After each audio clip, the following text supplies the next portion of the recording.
We ready? Moment.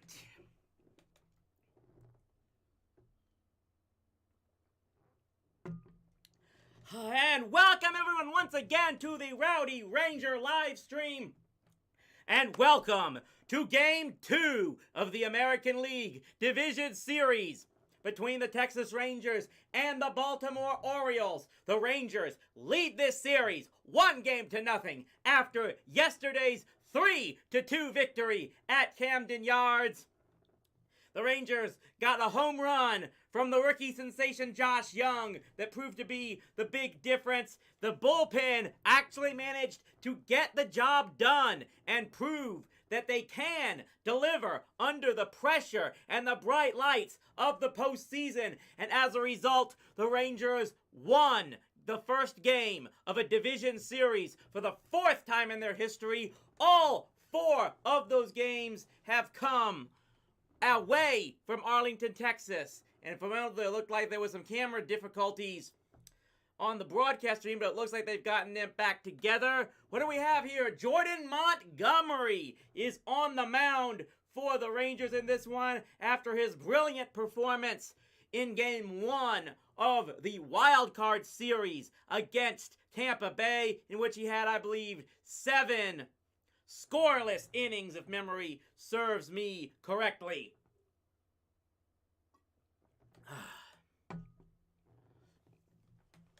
We are here. This game is going to be big, and of course, this game will make a lot of determination as to whether or not we're going to have any additional streams. Well, okay, we are going to have more streams, one way or the other. If the Rangers are not, because here's the thing. As I said before, we will not be streaming Game 3 of this series because I will be there in person at Randall Mill to take on that game. If the Rangers do not win today's contest, that will assure that we will at least have a Game 4, which I will be live streaming because I do not have tickets to that game.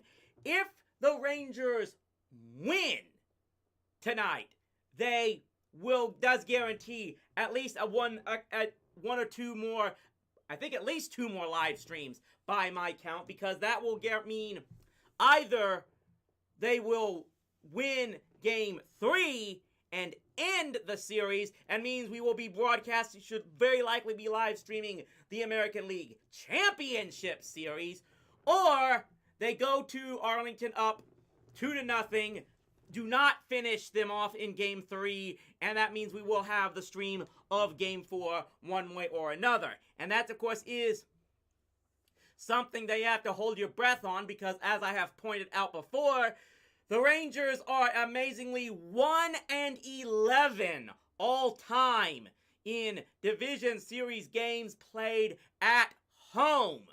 The only one they've ever won was Game 2 of the 2011 Division Series against Tampa Bay. So, just by all accounts, having the chance to go up 2-0 in a Division Series would be an absolute boon for this club. They've done it twice before, and again, both of those were on the road.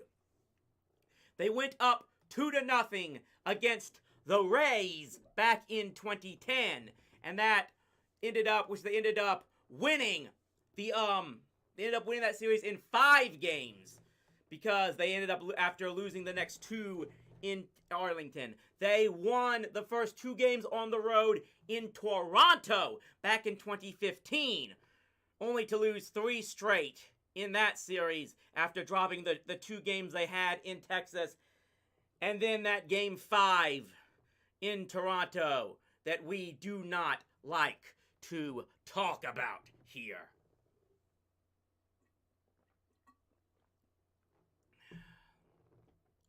So we are just about getting set to go, it looks like. They are finally caught out of the commercial break here. And let's all getting set to go for the American League Division Series. There was no rain delay this time. yesterday's game, of course, got delayed by a little more than an hour because of the early morning rainstorms there in the Baltimore area. But they've got clear skies for the most part, and we are set to go. As there is a change in the starting lineup here now for this Rangers. Mitch Garver is batting third and playing at DH in this game, as so many people were screaming for and voicing their displeasure online about Robbie Grossman playing in that position, even though the Rangers won all 3 games that he played. And this lineup will go up against Grayson Rodriguez, who, they're quick to point out, has been very good for the Orioles since July 17th, as he was as a 2.63 earned run average since that game. And they're going to count on him a lot. The Rangers, of course, chased the Orioles starter by the 5th inning. So, wait to see what's going to happen here. Is Marcus Semien going to swing at the first pitch again, as he has been wont to do so many times? He does not swing at the first pitch this time, and he takes it outside for ball 1. He drove in 100 runs from the leadoff spot with 29 home runs this season. He swings at the second pitch and fouls it off back to the screen. 1 ball, 1 strike now to Marcus Semien. Kicks and delivers, and he chops another one foul back behind him. Of course, the second matchup of this series, Twins versus the Houston Astros. That game is scheduled to start at 7 p.m. Central Time, as Semien loops a base hit into left field. A great start for him. Will he dare take second? He will not. He will hole up at first base, and the Rangers have the leadoff man on for the first time in quite a while to start the game. And that might be the best thing. If they, like I said, they're undefeated still so far in the postseason, and if Marcus Semien finally starts to get hot, that will just make them all the more dangerous. He's on with nobody out as Corey Seager steps to the plate. And he goes after the first pitch and fouls it away. Seager, again, a .327 hitter with 96 RBIs. Would have had a lot more if not for his stints on the disabled list. It's going to be wait and see as to whether or not those games missed are going to prevent him from winning the American League Most Valuable Player Award. He takes the next pitch and it misses upstairs. For ball 1.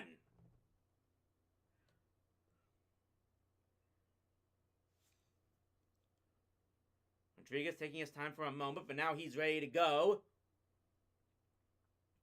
1-1 delivery here. Takes it again, and that one was a bit lower, but it still misses in the eyes of the home plate umpire. And Seager is ahead in the count. 2 balls and 1 strike. He's got Semien on at first base here. He's set to get the 2-1 pitch. And he swings and misses badly at a changeup. Evens the count. 2 balls, 2 strikes.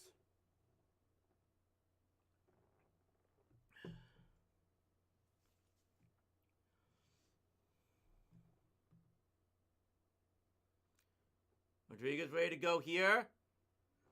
Another one upstairs, and it just misses. The count is now full on Corey Seager.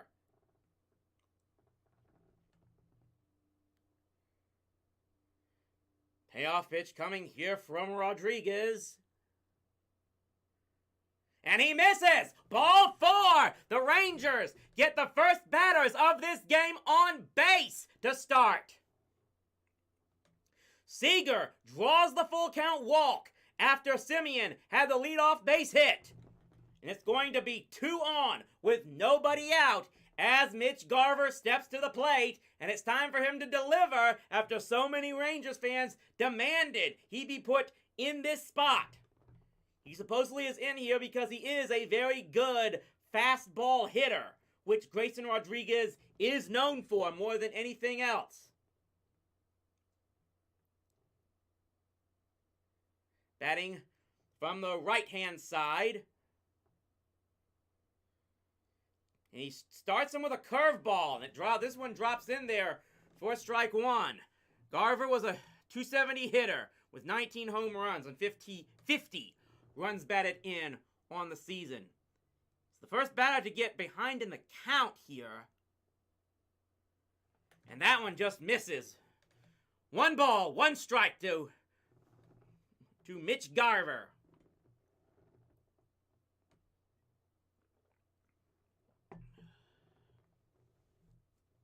Orioles again wearing that patch on their right sleeve to honor the late Brooks Robinson as Garver fouls off a pitch. 1 ball and 2 strikes. There's a huge banner with Robinson's number 5 being displayed on the warehouse behind right field there at Camden Yards, as well as it being painted on the foul territory grass right next to Robinson's old position of third base. The 1-2 pitch here is swung on and fouled back. Garver stays alive at 1-2. Nobody out here in the first inning. 2 men are already on. Simeon led off with a base hit, and then Seager drew a walk. 1-2 pitch coming here, and he got him swinging on that curveball. Are we ready to bring Grossman back?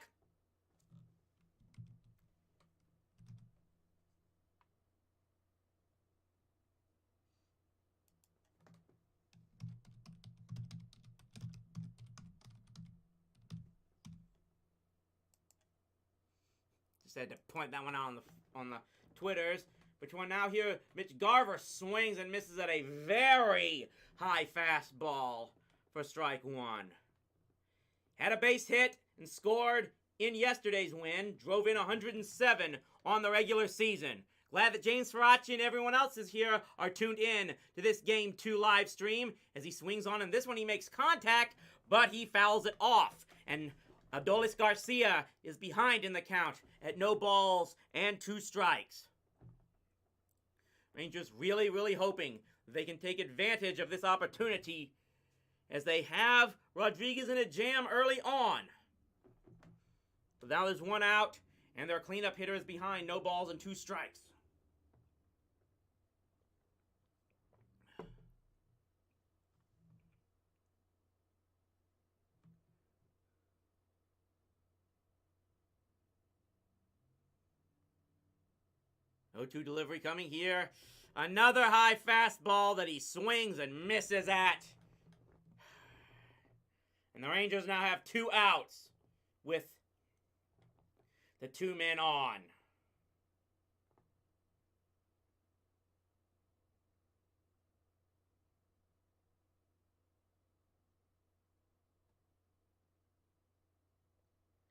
So I'm going to get more criticisms for Garcia here as Evan Carter now steps in, and there's that high inside fastball that was called a strike almost all the way through yesterday's game, and it's called a strike here, even though, of course, this is a different umpire behind the plate.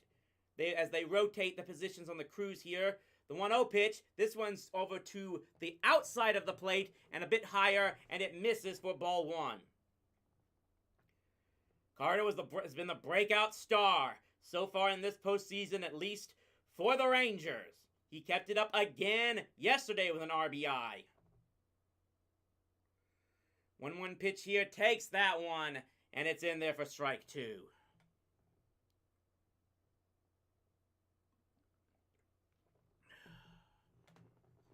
Carter was a .306 hitter in his limited time at the big leagues in the regular season. 1-2 pitch coming here. Just missed. Rodriguez made a slight hop to the right side of the mound, thinking he may have gotten Carter on that one. And the umpire did a brief stand-up to make it almost look like he was about to do a punch-out, but he made no motion whatsoever. Everyone seemed to think that might have been a strike, at least from the Orioles bullpen. And he misses again.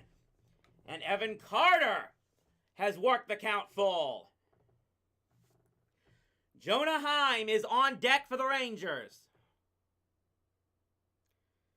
Says Carter reached full count on 28% of his plate appearances this season. He is proving to be a very patient hitter at the plate, even at this young age. He has a payoff pitch coming here. And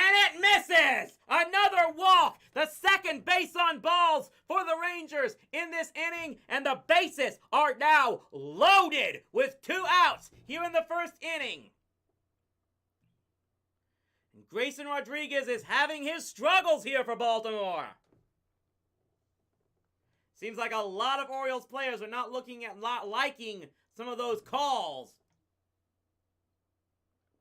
But it's going to lead to be the bases full of Rangers and Jonah Heim at the plate, and he swings at the first pitch and fouls it back.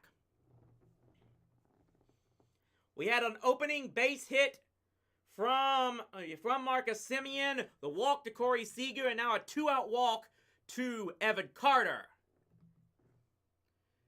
Heim will now step in to try to see if he can get any of these in. And he does not on that pitch as he swings and misses badly on a low fastball. Heim was a .258 hitter in the regular season for the Rangers.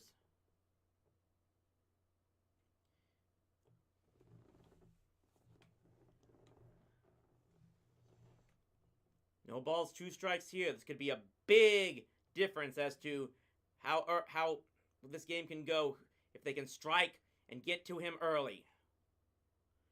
Delivers here, and he has a foul. It's a fly ball into left field, and it's going to be hauled in. And that's going to do it.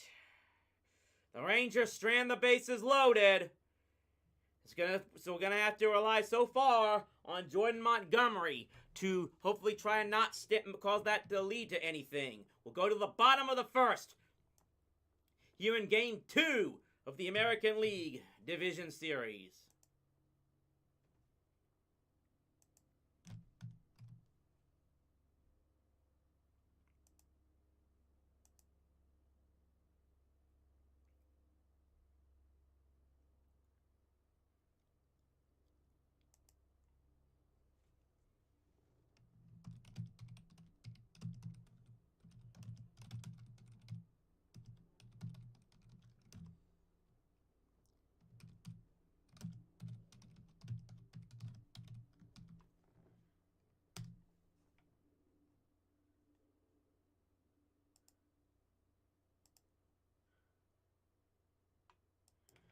So not a good way to start for the Rangers. Getting the bases loaded, but no one able to come home as a result there.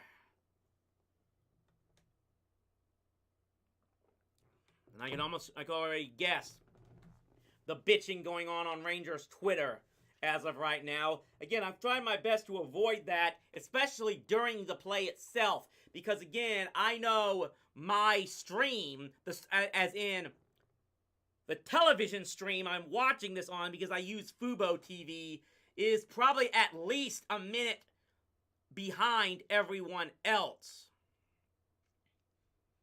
So you're getting probably this at least 2 minutes below everyone else. And and just major props to you if you're still following both at that time and how difficult that might be for quite a lot of you.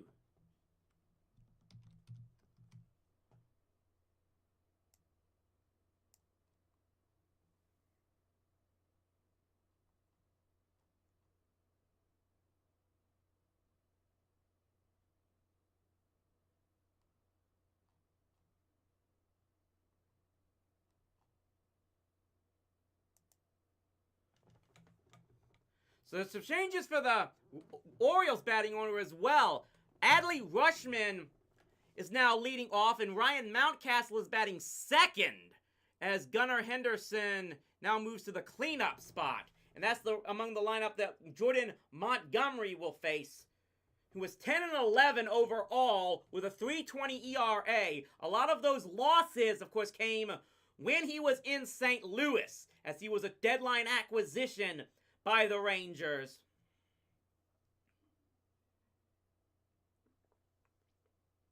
He loves to use the sinker ball, much like Kevin Brown did so many years ago. So he leads off against Adley Rutschman, and the first pitch just misses on the outside corner for strike one. Rutschman had 80 RBIs with 20 homers in the regular season for the Birds. He's got a 1-0 pitch coming here from Montgomery, and that one just misses. Again, it's going to be wait and see as to what type of strike zone this umpire is going to have. He gave up 6 hits with 5 strikeouts in 7 innings back in the game 1 of the wild card against Tampa. The 2-0 delivery coming here. That one gets in there for strike 1.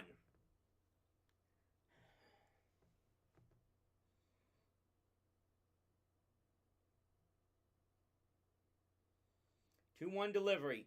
About to come here. Just missed. That was in that location that seemed to get called a strike quite a bit yesterday, especially for the Orioles. The umpire didn't ring it up that time. A 3-1 delivery about to come here to Montgomery. And it swung on, and it looks like it's popped up. It's going to be waved and called by Nathaniel Lowe at first base. And Montgomery got Rushman to swing at a pitch that was way low. In fact, he was almost went down on his knees to get to that, but unlike an Adrian Beltre home run, that one was only popped up to the first baseman.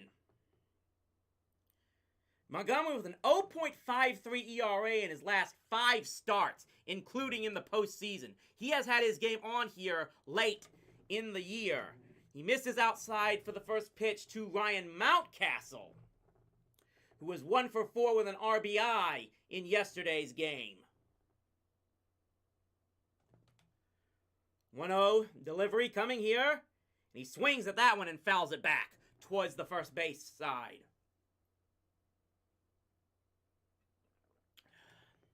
Again here in Game 2 of the American League Division Series. Rangers leading this series 1-2. 1-1.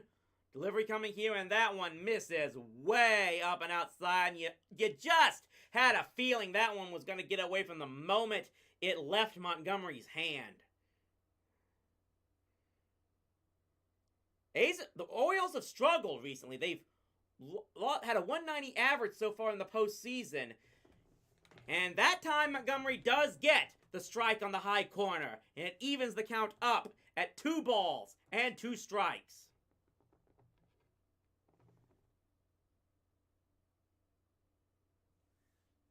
Montgomery to Mountcastle.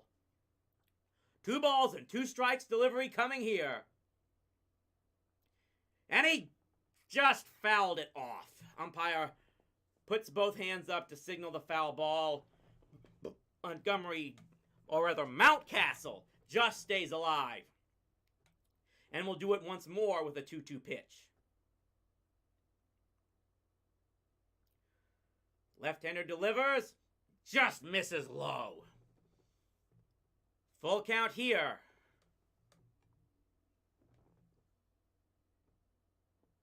We didn't get a lot of long counts yesterday, even though we ended up getting a lot of pitching changes still. Payoff pitch here, and he swings one and hit another high pop-up, or was it a charge? It looks like it was a bouncer that went real high, and Lowe was able to field it on the very high hop, but the throw to Montgomery covering at first base was late, and Mountcastle, yeah, he bounced it off the plate, and it went really high. It was fielded by Lowe, but Montgomery could not get to the bag in time, and Mountcastle legs out an infield base hit. Yep, he clearly touched first base a split second before Montgomery. And the Orioles have a base runner on with 1 out, as Santander now steps to the plate, and he takes a curveball that drops into the inside corner for strike 1. Santander was 2 for 3 with a home run in yesterday's game. He steps here as a right-handed batter against the left-handed pitching Jordan Montgomery. The 1-0 pitch here is fouled back, and the left-hander gets ahead. 0-2 on the right-hander.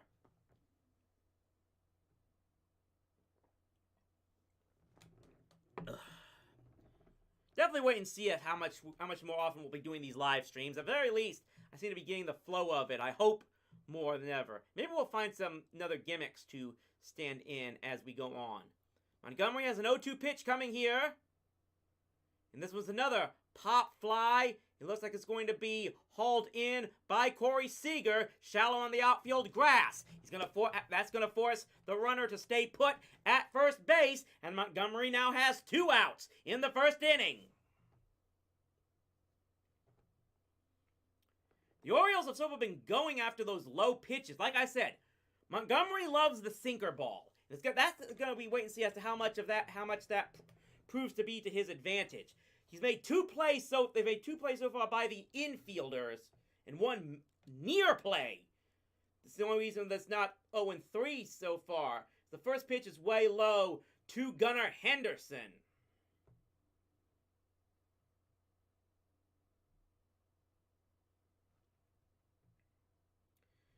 Two outs now with 1 run on. 1 runner on. Montgomery has battled a bit. He's at 16 pitches already. Swings and gets him to swing and miss on that one. And Henderson is at 1 ball and 1 strike. He was 1 for 4 with 2 Ks in yesterday's game. Drove in 82 runs in the regular season. 1-1 delivery coming here from Montgomery. And it's a ripper into center field for a base hit. It's going to force the lead runner to stay put at second base. He thought about it for a bit, but no chance of him possibly taking third on that one. The Orioles do have, much like the Rangers did at one point in time, they've got 2 runners on with 2 out. The Rangers had the bases loaded at one point in time in that inning.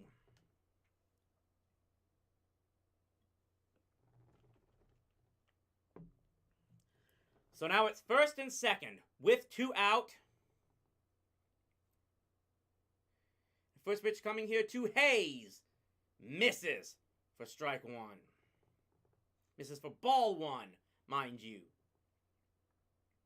Austin Hayes steps in. Was 0 for 3. 67 runs batted in for the regular season. Left-hander delivers the 1-0 pitch, and it's fouled away. Back towards the screen.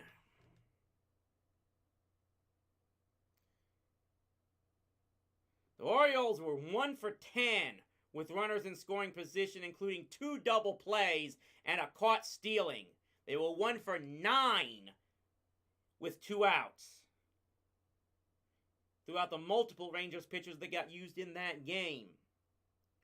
1-1 delivery coming here is swung on and missed. Of course, Andrew Haney started that game. He was relieved, I believe, in the 4th inning for Dane Dunning. And they ended up getting efforts from Josh Spores, Aroldis Chapman, and Jose Leclerc to end up getting the 3-2 victory in yesterday's contest. Montgomery has Hayes at a 1 ball and 2 strike count.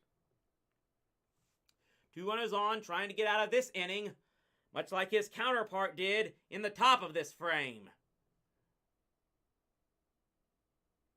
He's now ready for the 1-2 pitch, and it just misses low.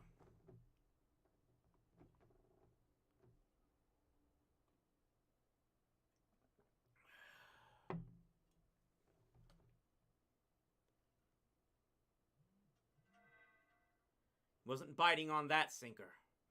2-2 pitch. Coming here. That one misses. Was almost in the same location. And once again, Hayes was not biting at it. That fills up the count again. Getting a lot of full counts so far in this game. As both teams are trying to be patient with the opposing pitcher. Payoff pitches coming here. And he gets a chopper foul back towards the bricks. We'll do it once more.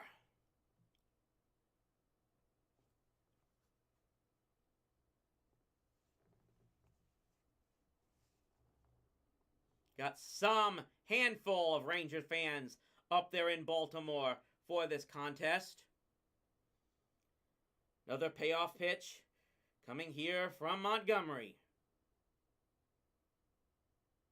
That one missed way upstairs. Again, was one of those pitches that from the moment it left Montgomery's hand, you knew it was going to be way up and out. And just like the Rangers did, the Orioles have the bases loaded with 2 outs in this contest. Mike Maddox has come out to try to talk with Montgomery. This is what they absolutely did not need, to be perfectly honest. With how many pitchers they used in yesterday's contest, it was all reliant on making sure Montgomery had as good of a start as he did in the wild card series. And while he has yet to give up anything on the actual scoreboard, he is laboring to start this contest. He's at 25 pitches already. And he has all of the bases stacked as Aaron Hicks steps to the plate. He was 0 for 2. Did have 2 walks in yesterday's contest. And if he can draw one here, he'll put his team up on top. Misses low for ball 1. And I don't know how it's going to work, but this might be one game where, win or lose, no matter what happened, they need Jordan Montgomery to eat innings here. May have a story later on, depending on what happens here. Right now, we've got a 1-0 delivery coming here from Montgomery, and it's swung on and fouled back. The 2 outs he's gotten in this game were ones on sinker balls that he got them to chase and pop them up to the infield. Not being able to hit it ball in play on anything up high for the most part so far. There's a breaker. Even the base hit, again, was a chopper off the mound that bounced so high they had no time to throw him out after fielding it at first base. Montgomery is ahead in the count. 2 balls and 1 strike.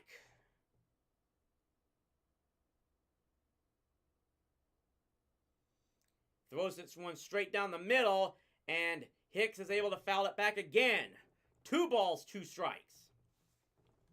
Does even the count there.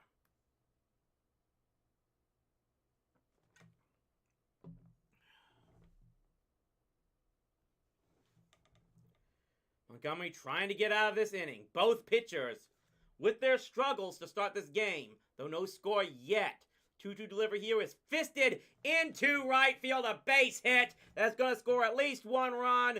And did they get the tag in time? No, they did not. The throw was offline. Heim tried to make a sweeping tag, but he could not get it. And Baltimore leads 2-0 to start this game. This is what the Rangers really needed to do when they had the bases loaded. They could not get the job done. Aaron Hicks does it. It was another sinker that he went after. That time he got the good part of the bat on it and was just able to hit a soft liner in between Lowe and Simeon. And it was just soft enough that even it's a risk running on Adolis Garcia, but that was one time that Garcia was not on the mark with it. So now Westberg steps to the plate and takes a pitch that's just inside for ball 1.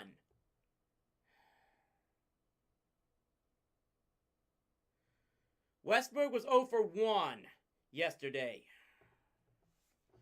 This is not a good start for Montgomery at all. They chopper to third base, and they get the out at second to end the inning. But early damage has already been done. The Orioles, after 1 inning, lead the Rangers 2-0 in this second game of the American League Division Series. And again, it's going to be wait and see as to what's going to happen if Montgomery continues to struggle in this game, which he hasn't done a lot of so far in this last month or so. The Rangers still have Martin Perez, who has not pitched yet in the postseason. They could go to him if things start getting ugly. But again, part of me wonders if Montgomery really needs to just try his best, even if he keeps getting hit hard, needs to stay in there. One story I heard online. Of course, you may all be aware that Boston Red Sox legendary pitcher, knuckleballer Tim Wakefield, passed away recently. And one Boston radio host told this story about a game in 1996 where Wakefield was just getting blasted, hit hard all the way. I forget which team it was. But manager Kevin Kennedy did not pull him from the game.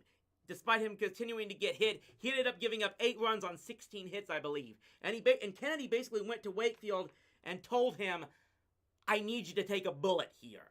I know you're probably going to get rocked, you're probably going to get hit hard, but we need the innings from you to save our bullpen. And it ended up working as the Red Sox went on a winning streak after that terrible loss. You just wonder if, in this day and age, anyone would have the ability, the permission, let alone the courage to do something like that.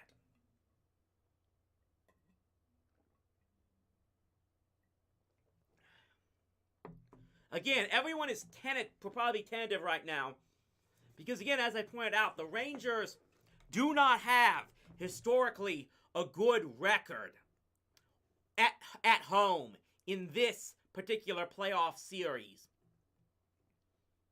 But you got the one win on the road, which is often as much as you can hope for. Although again, and amazingly, throughout that first day, 3 of the 4 road teams won the game 1 yesterday. It wasn't not just the Rangers, but the Phillies and the Diamondbacks. Arizona won in Los Angeles. The Phillies got the win in Atlanta. So again, teams are proving they can win on the road in the division series. And it's going to be an idea of, can they take advantage of home field advantage when they get it here? Nathaniel Lowe steps to the plate to start the second inning, and he takes one pitch inside for ball 1. Let's see what Rodriguez will do with a lead now here as Lowe fouls this pitch back to the opposite field, and he evens the count at 1 ball and 1 strike. He was 1 for 4 in yesterday's game. 82 RBIs for him in the regular season. Way upstairs. Ball 2 there. Lowe was a .262 hitter in the 162 games. 2-1 coming here, and he fouls this one back.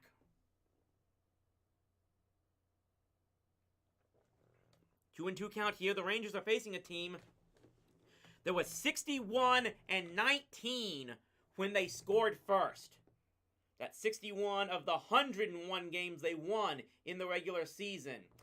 And Lowe now has a full count as that pitch just barely misses. This umpire kind of doesn't seem to have as much of a strike zone as yesterday's did. Brandon Hyde is apparently the only Orioles manager other than Earl Weaver to manage the squad to 100 wins.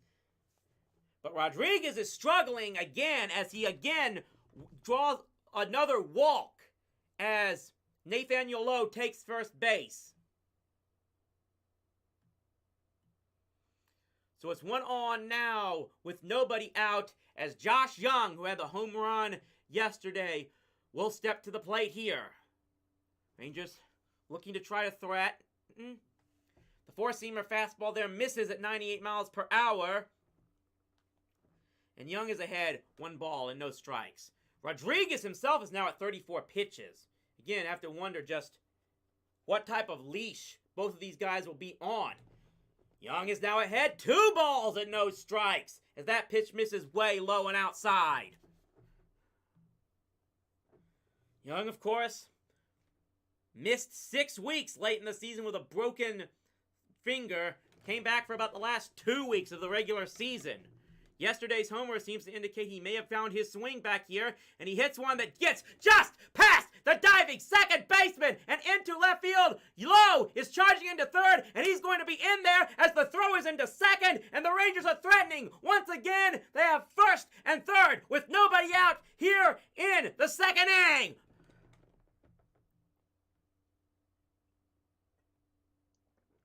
He just poked at that one and went the opposite way with it. And the second baseman tried to make a dive for it, but it just got past him. And Lowe, who's not known for being the fastest runner, was not thinking anything else except for getting to third base once that thing got into right field. So here steps Taveras, and he misses. Takes one that misses upstairs again for ball 1. And sometimes sometimes these pitchers are getting calls that are not getting calls actually that are borderline, but also so far both Rodriguez and Montgomery have been missing very badly upstairs, especially. And if you're not consistently hitting, if you're throwing it too high too many times, that will often hurt your ability to get the calls on the high strike. Rodriguez himself has had 12 consecutive starts, allowing less than 4 runs in a game. He's had a great late season. But just like Montgomery, he's struggling so far in this contest. 1-0 pitch coming here to Taveras, and he swings and misses badly at a high fastball there. Only 21 pitches for strikes so far. Not the number you really would like to get. You like to have that be at least a 2-to-1 ratio. 1-1 pitch coming here, and it just catches the inside corner actually, for strike 2. Leody Taveras had 67 RBI in the regular season. Trying to do something here as the Rangers have a runner on at third base. The tying run is on first. Semien is on deck.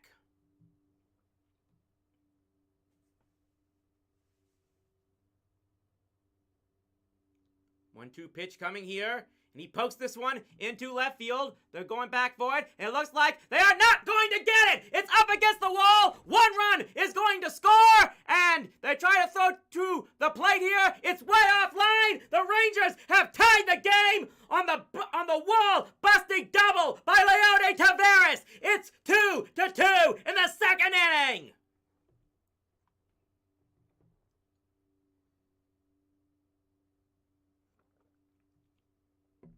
Leody Taveras, another Ranger that has been maligned by the online fans, comes in there big time by hitting one that bounced off the ground and off that wall that infamously was, I believe, moved. I forget, its position was changed as they redesigned the park. I forget if it was moved in or out. But the point is here, the Rangers now have tied the game and have the go-ahead run on second base as Semien swings at the first pitch again. It's a chopper back to the pitcher. The throw was slightly offline and forced the first baseman to fall to his feet down forwards to try and get it, but he kept his foot on the bag, and it just beat Semien in time. However, it does move Taveras to third base with still only 1 out, and the big-time hitter, Corey Seager, coming to the plate. Throw was way low and skipped. And it forced Mountcast, who I believe is the first baseman, to fall over sideways, but he kept his foot on the bag just enough. Yeah, I don't think there's any doubt there. He caught the ball, and before Simeon got there. He was falling forwards, but I think he still kept it. And Bruce Bochy is going to challenge this, and I don't know if that's the case. So it's going to the replay room. Look, look, Rangers fan, you all know that. But just for my own honest opinion, I think the throw beat Simeon, and the first baseman kept his foot on the bag just long enough to make the out.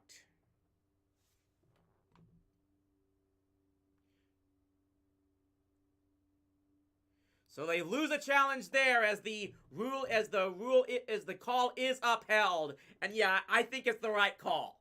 No doubt about that. It caught the ball. It was on a hop, but he managed to get the ball before Simeon got there, and they believe he did keep his foot on the bag just long enough as he was falling forward to record the out.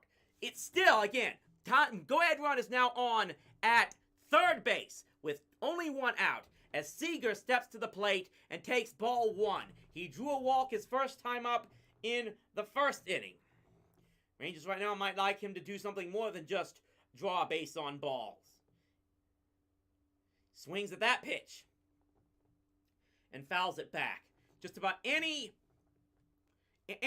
almost any way that he puts the ball in play here, and the Rangers should take the lead. Don't see on the screen right now if the infield is playing in or not this early.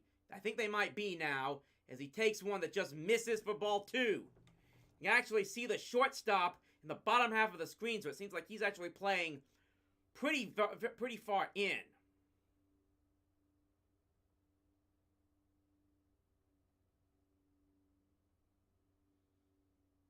2-1 delivery coming here, and that miss is way upstairs.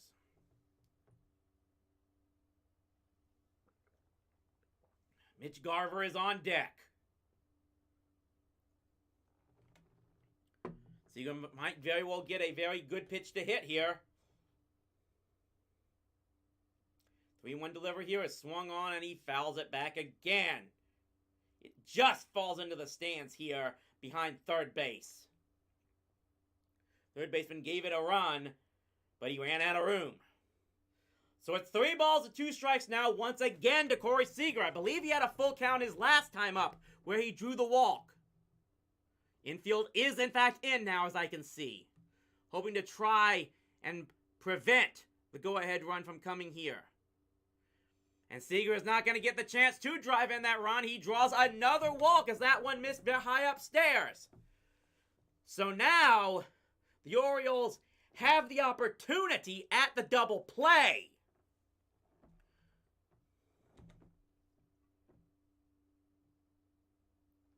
It's runners on at first and third in a tie game, 2-2. Mitch Garver will step up to the plate. He failed to get a run home in the first inning. He's got another opportunity here, and he takes one that catches that corner on the high outside for strike one. He struck out in his first at-bat. Drove in 50 in the regular season in limited action.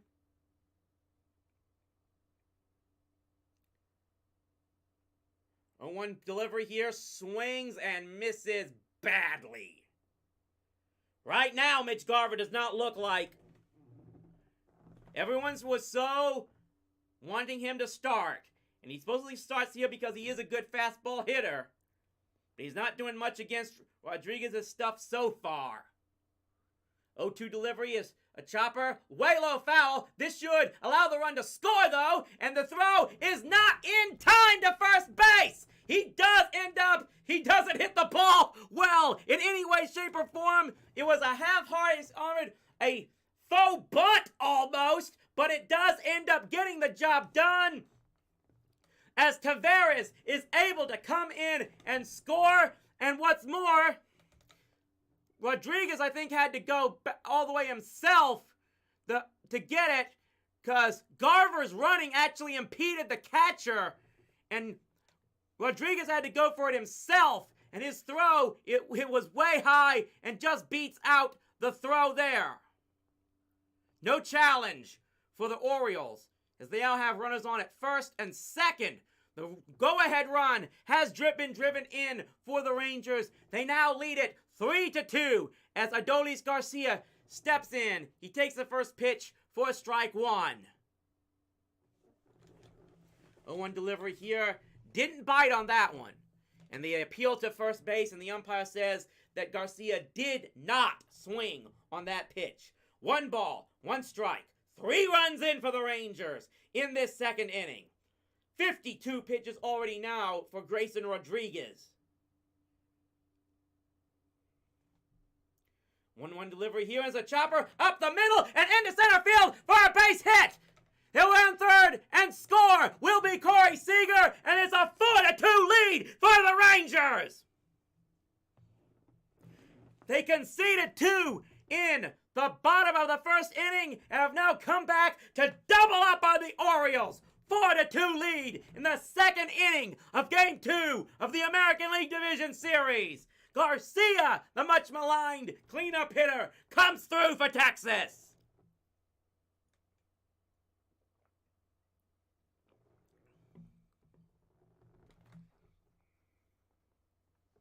So 4 runs in now.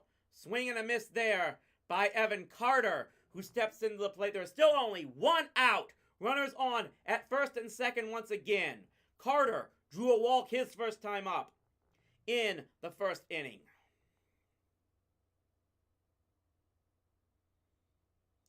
Checked his swing big that time, and I think he said he didn't. No, they say he went around. So it's 1 ball and 1 strike. I don't know about that one, but oh well. Carter batting from the left-hand side. He's a chopper to shortstop. They threw to second for 1, and that's the only one they're going to get. Second baseman might have been able to turn 2, but he was looking at the lead runner for whatever reason. And as a result, was not able to turn 2 and get the runner at first base. It's going to put runners now on at first and third base with 2 outs. Carter not able to get the job done there at the very least. But he does avoid the double play and keeps the inning alive. Here's a swing and miss by Jonah Heim. 4 runs in this inning for the Rangers. Looking for more. Heim had a flyout to end the first inning. So throw to first base. Jonah Heim is there. A left-hander wearing number 32. Of course, the Rangers had one of those about a decade or so before who gave us a lot of very wonderful memories. Will Evan Carter be the next one to give us so many more? 0-1 delivery here from Heim. He swings and misses again.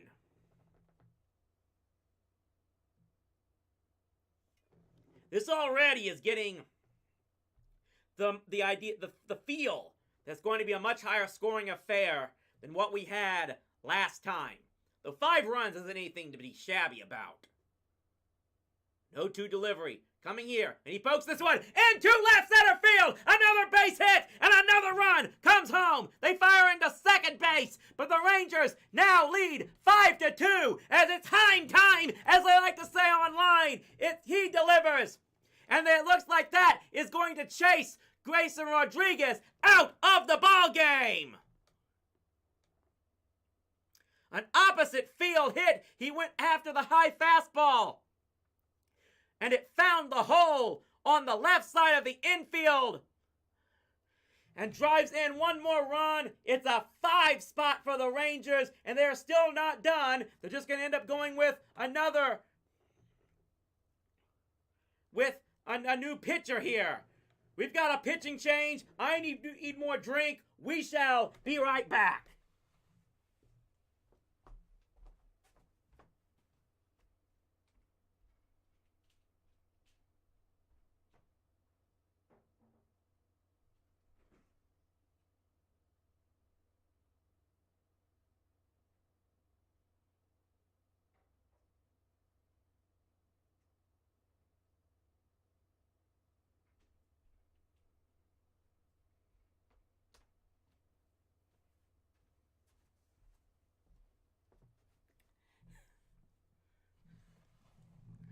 So yeah, I went to the fridge. I decided I wanted to get some, at least for the time being, to get something other than water. And I almost reached for the orange Kool-Aid I've got stored in here. And then I realized, with the team we're playing against, not a good choice here. So I've gone to the tropical punch and see how that will get us here.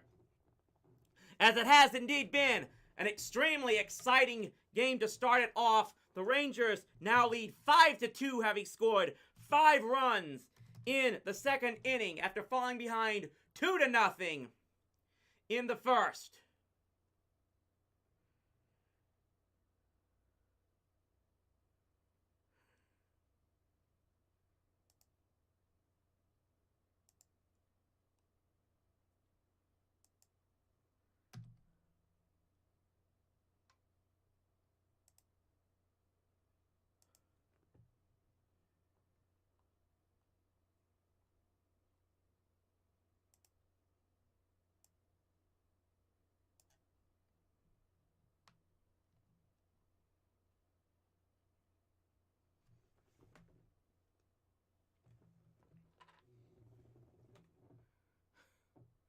The ironic thing here is, like I said, Grayson Rodriguez was supposedly the reason that Mitch Garver finally gets a start in this game, because he was supposed to be such a great fastball hitter.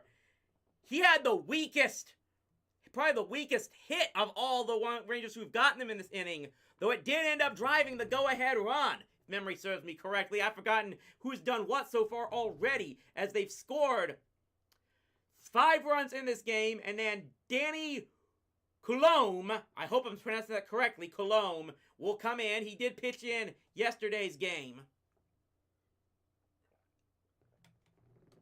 He's going to deliver a first pitch here to Nathaniel Lowe, who drew a walk in his first time up. And he misses Lowe for ball 1.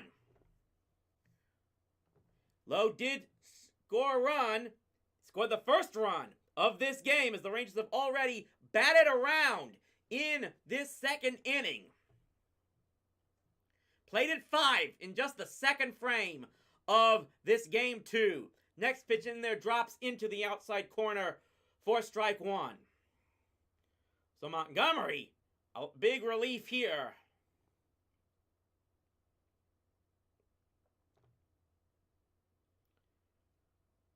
(5-2) lead, 1-1 pitch.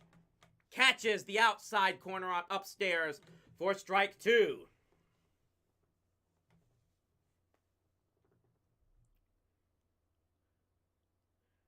First and third with 2 outs. And just seeing if they can get even more here.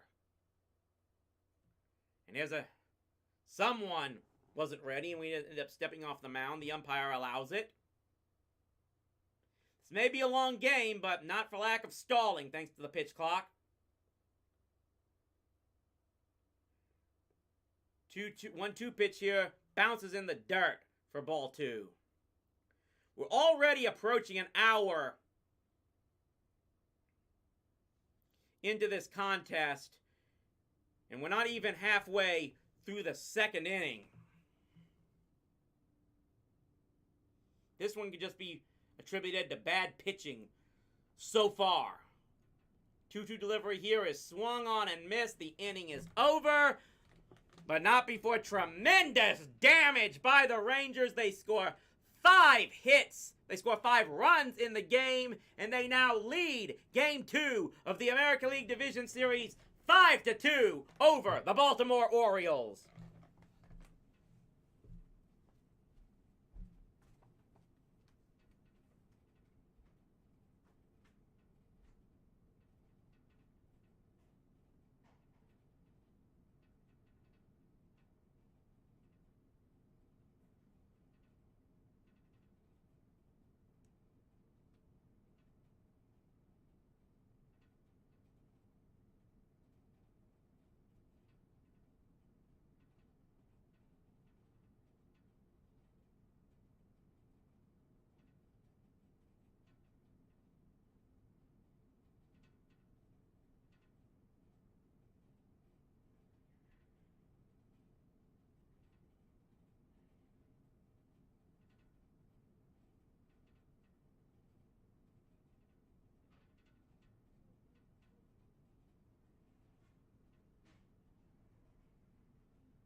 Okay, so Jordan Montgomery gave up 2 runs in the first inning to fall behind in this game, but now is going to go back to the mound with a 3-run lead as the Rangers scored 5 runs in that top of the second inning. In the game that we might be here until, well, maybe not till midnight, but close to sunset at least. I think the sun still sets sometime around 8 p.m. here in the Central Time Zone in the South.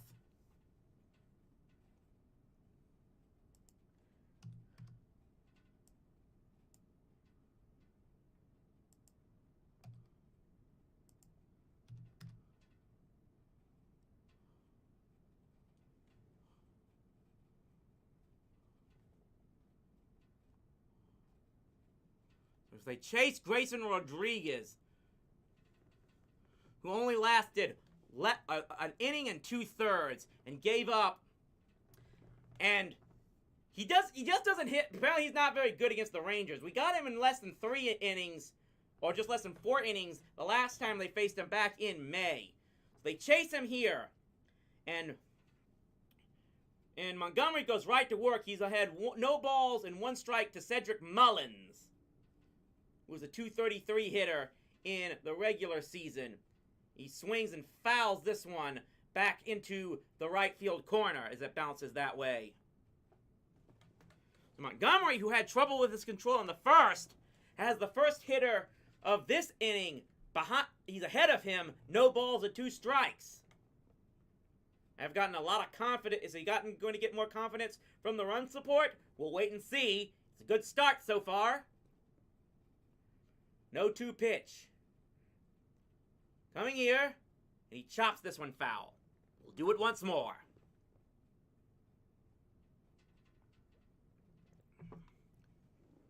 Again, still plenty of game left in this one, but so waiting on an 0-2 pitch delivery here from Montgomery. Bounces that one in the dirt. Again, I know, and again, it was only 1 game that was months ago, but you look back into this series, and if you knew that how well the Rangers could hit Rodriguez, that's probably going to make yesterday's defeat for the Orioles sting that much more. That was probably that may have been your best chance to win 1 of 2. At least get 1 of 2 on your home ballpark. But again, there's still a lot of game to play in here. We're not going to look a gift horse in the mouth, even though we're loving this 5-2 score here. 1-2 pitch coming here, and he pokes this one foul back towards the screen. Montgomery, of course, was one of the trade deadline acquisitions the Rangers had, along with Max Scherzer, who a lot of people were wondering if he could have been available to come back and be activated from injury for this series. There's a 1-2 pitch coming here, and got him swinging on that changeup. Down goes Mullins, 1 out here in the second inning. Bruce Bochy said of Scherzer, he would only pitch in this series if they need a replacement for injury. And right now, the Rangers are doing good, without the 3-time Cy Young Award winner that they acquired from the Mets just before the deadline. First pitch coming here to Mateo, and it misses upstairs for ball 1. Jorge Mateo getting his first appearance. He hit .217 for the Orioles in the regular season. Right-handed batter. Still is from Montgomery, and he fouls this one away. The fact that he is a right-handed batter might be the reason he's starting this game against the left-handed Jordan Montgomery.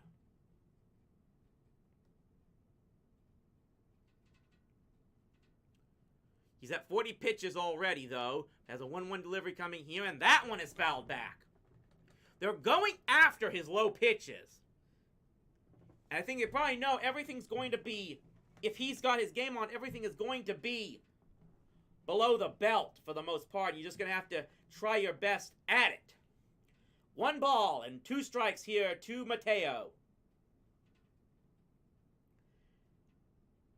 Montgomery delivers, and he bounces that one in the dirt. Way too low for Mateo to even think about going for it.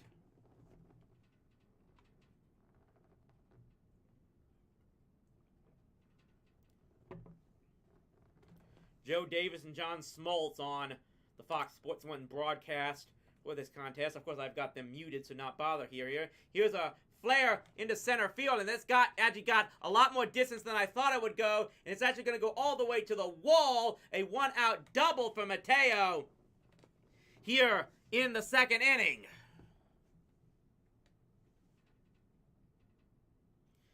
He ran so fast his helmet has to be retrieved, and I still don't know why. If there's one question I always have about baseball, it's why players still are required to wear the helmet when they're on the base paths. At that point in time, you're at no more risk of getting hit by a ball than the players on the field defensively. At any rate, it's a runner on at second base with one out against Rushman, the leadoff batter, who takes a curveball that drops in there for strike one.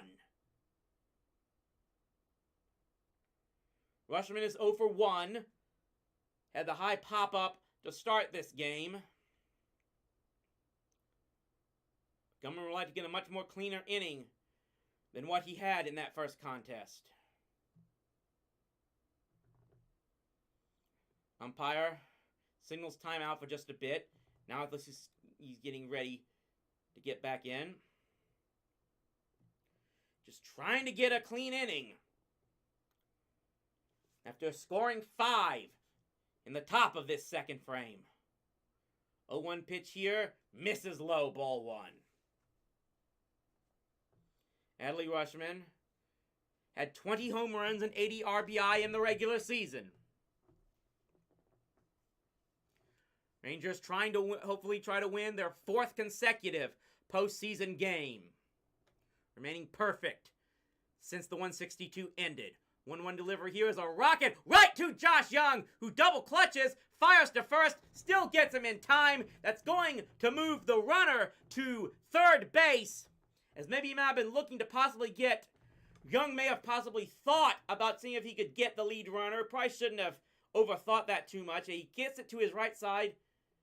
He seems to be just getting his feet settled, I guess. He didn't actually look toward third base as much as I thought. But he still is able to fire to first base in plenty of time to get the runner. There are 2 outs now. Runner on at third base. And the first pitch skips is in the dirt to Mountcastle.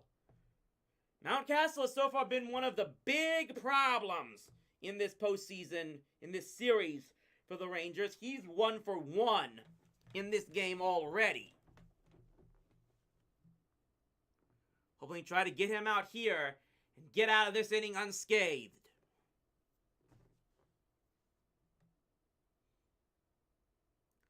One 1-0 delivery here. He swings and fouls this one back. 1 ball, 1 strike.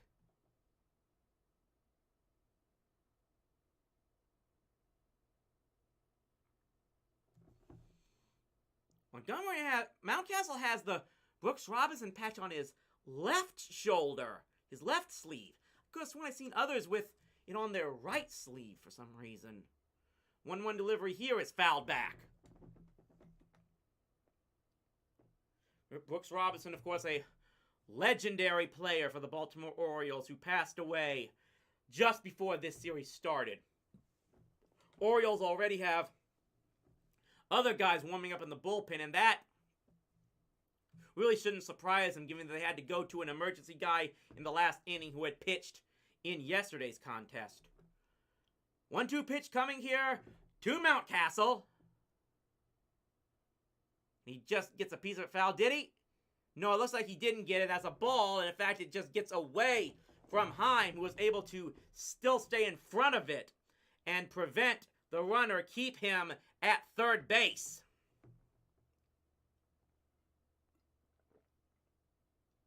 Thought about it, but Heim still stayed in front of the ball and got him to still hold up. So it's now 2 balls and 2 strikes to Mountcastle. 50 pitches already for Jordan Montgomery in this second inning. He fouls that one. That one was probably much higher than Montgomery wanted it to be. Mountcastle went after him and was just able to get a piece of the bat on it to foul back towards the screen. Runner on at third base with 2 outs. 5-2 lead for the Rangers. 2-2 delivery coming here, and he pokes that one and fouls it away again.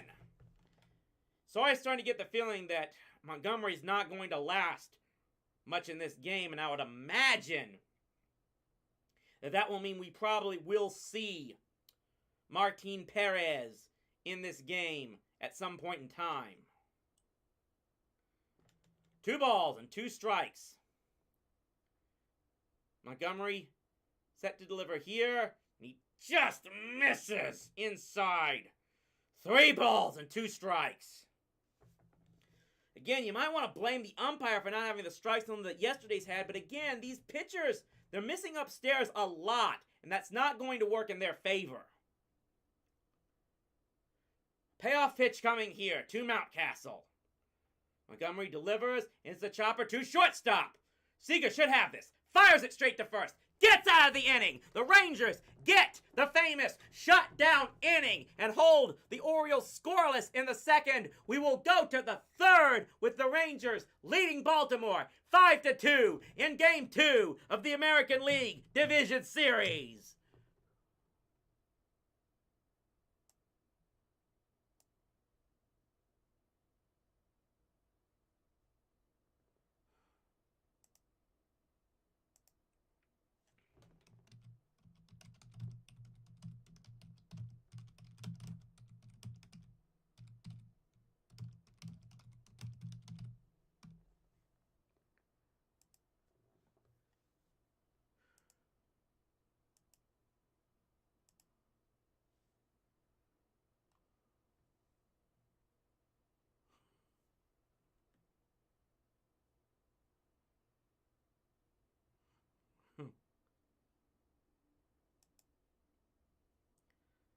The other good news for the Rangers here, as Chuck Cooperstein has apparently pointed out on Twitter, Bruce Bochy has won 12 straight postseason series when the team wins Game 1. So that's some good news to think about. He gets immediately a reply comment. He's a lot better than you and others give him credit for.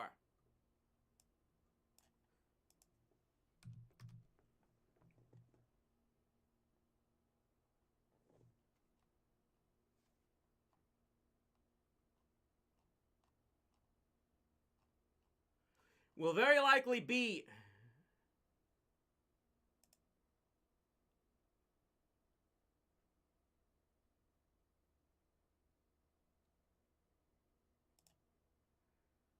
again, Nathan Eovaldi should start Game 3 for the Rangers at Randall Mill this Tuesday.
The Rangers step here in the third inning, leading the Orioles 5-2.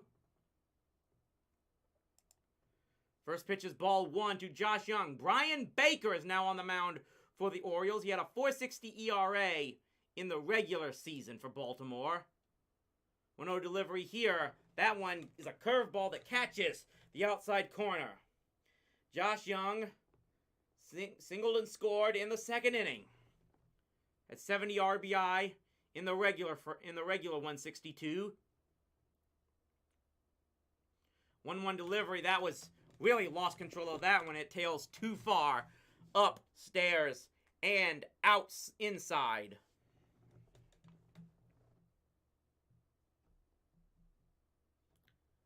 2-1 delivery now coming. He flies at this one and skies it into center field. Should be an easy play, as anyone has to take a few steps to his left in order to haul that in. And it's 1 up and 1 down for the Rangers. I believe that's the first time so far that the Orioles have got the leadoff batter out in this contest. Tavares will now step up. He had the big hit. I believe he's the one that tied the game in this contest. Takes low for ball 1. You had a 2-run double in the second inning that tied the game. Eventually scored himself. 1 ball, no strikes. Drops that one inside in there for strike 1.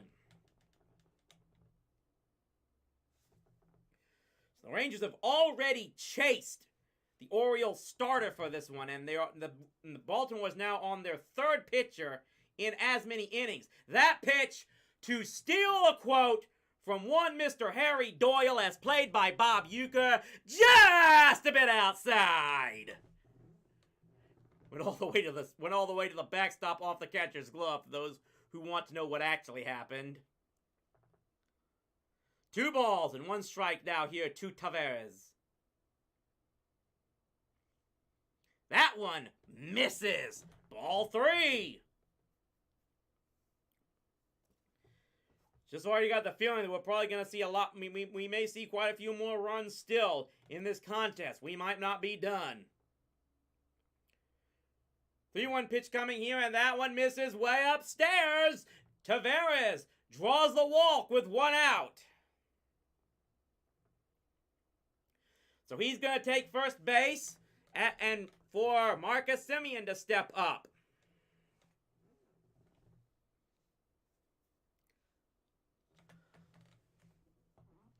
Coming here from Baltimore.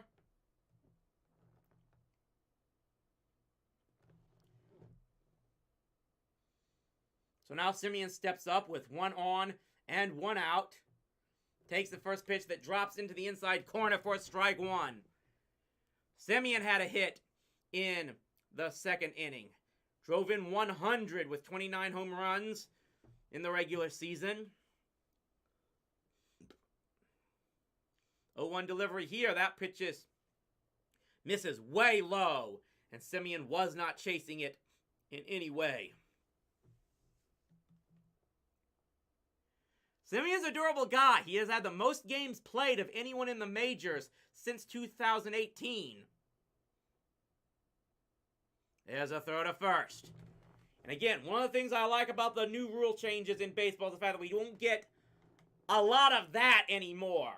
Pitcher just stalling and stalling and stalling by throwing to first base. You gave the hit up, get the guys afterwards, and you'll minimize your damage. 1-1 pitch here, misses low for ball 2. A lot of if there's any one of my number 1 gripes that I have toward the players and the managers, it gets summed up in 4 words: just play the game. 2-1 delivery here. That one's a breaker that misses way outside. Another 3-ball and 1 strike count given up by Baker. Led the league in hits and runs this year. He's going to probably have a good hitter's pitch to hit at 3-1. And no, he doesn't get a good pitch to hit. It misses upstairs, and Baker walks 2 straight batters after getting the first guy out. And the Rangers are threatening again. They scored 5 in the second inning. They have 2 runners on now here in the third. And Corey Seager is going to step up to the plate. And I think the pitching coach now is calling in. I don't know if that's him or not, but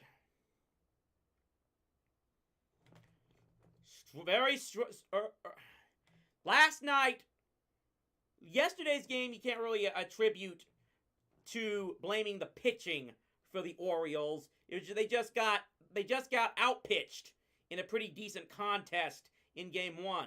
This time, their pitching is really struggling. It's not something you really want to see. A team that won 101 games for the regular season is, even though it's still very early, is now a threat to go down 0-2 in this division in their first playoff series, and with both losses coming at home. Seager steps to the plate, batting from the left-hand side, and he takes one that misses low for ball 2.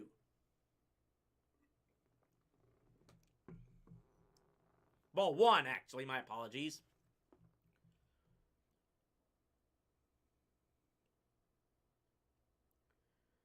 Baker is taking his time as much as he can here. And now it's a 2-ball and no strike count as that one misses outside.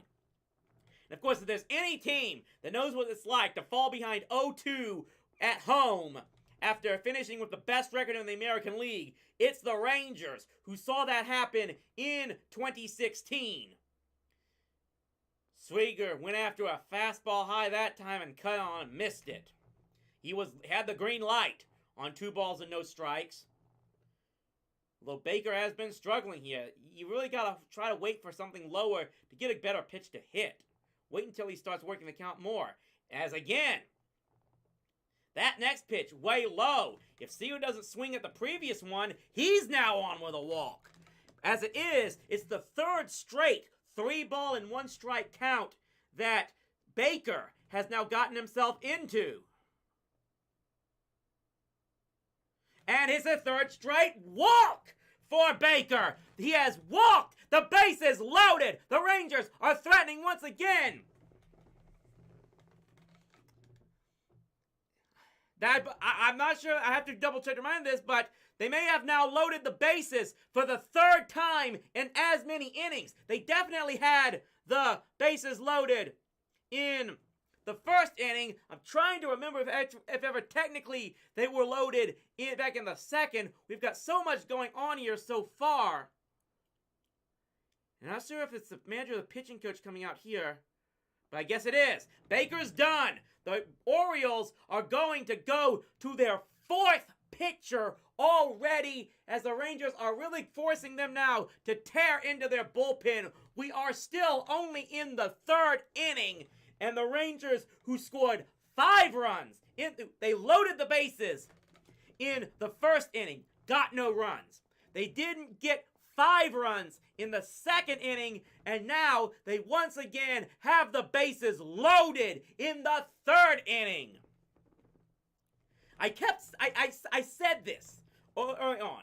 Look, we know what the Rangers' number 1 weakness is. It's their bullpen. But if the starting pitching, and especially the offense, has its game on, they really can, I think, work around those struggles and find a way to win in this postseason. They're not getting they haven't gotten the best start from Jordan Montgomery that they would have liked to have get. And even though with this lead, it looks like we might be lucky if Jordan Montgomery is able to last even 5 innings. But again, at the very least, they can go to someone like Martin Perez, who I think is someone they've got to rely on in this game, if not this entire postseason.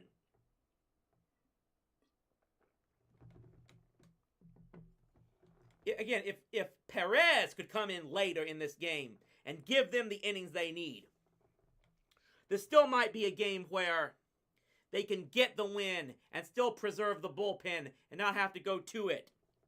And they would be able to go back here to Texas with all the momentum up 2-0. Still a lot of game to be played, but the good news is that for the moment, the Rangers don't seem to be letting up. Another bases loaded situation here for them.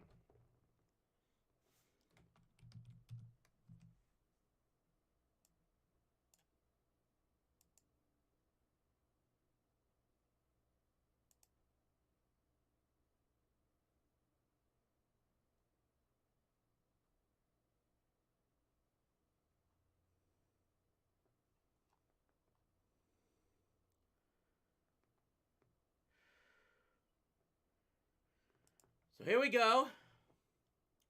Orioles now on their third pitcher already. We're not even 3 innings into this game yet. Jacob Webb steps in. 54 games with a 3.69 ERA, 57 strikeouts, and 30 walks.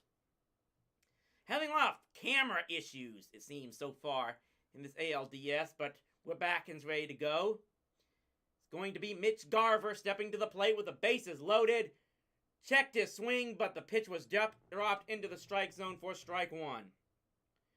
Garver had an RBI single to drive in the go-ahead run. It was the weakest hit ball that anyone got a hold of in that inning, but it was just enough.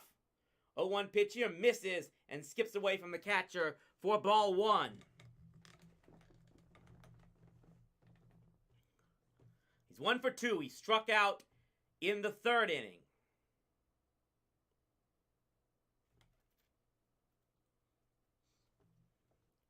Webb now looking to go to work at 1 ball and 1 strike. Garver takes this one low. The Rangers being incredibly patient against the Orioles pitchers, trying to make them throw strikes, and the Orioles so far are not being able to do it. They keep rolling guys out, and none of them have been able to consistently find the plate so far. 2-1 delivery, and again, another 3-ball and 1 strike count. The 4th straight that the Orioles have now gotten themselves into in this inning. The first 3 led immediately to walks. If they do it here again, they're going to have another run given up. Will it happen?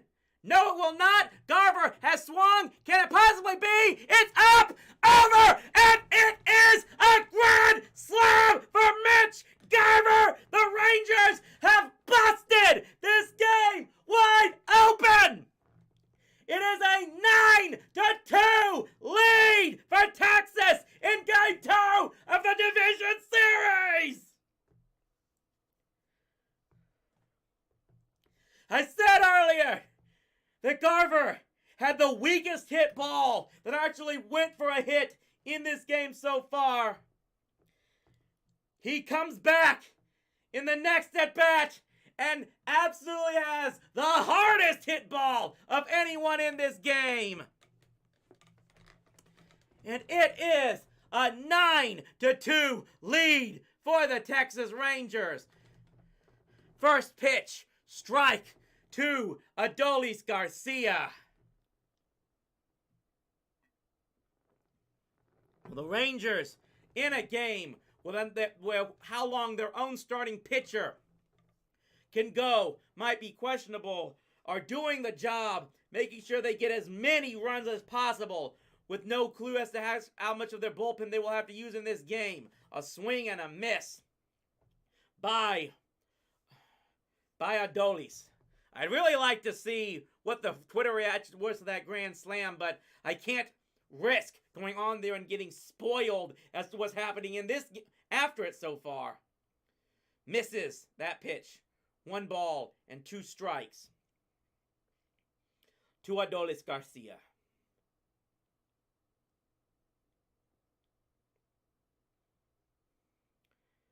Ranger with 9 runs in 3 innings already. Garcia gets a hold of the next one, but he pops it up to second base.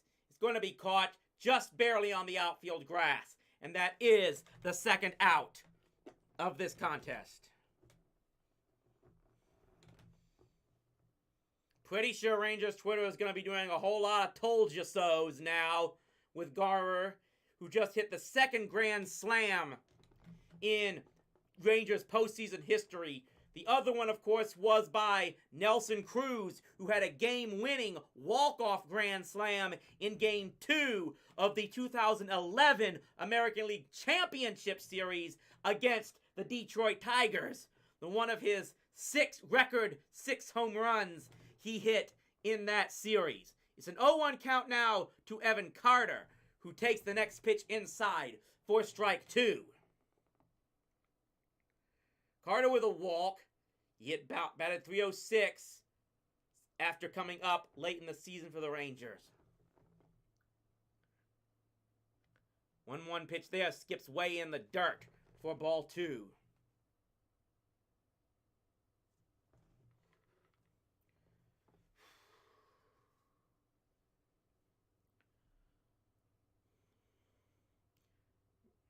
Rangers ahead in the count once again.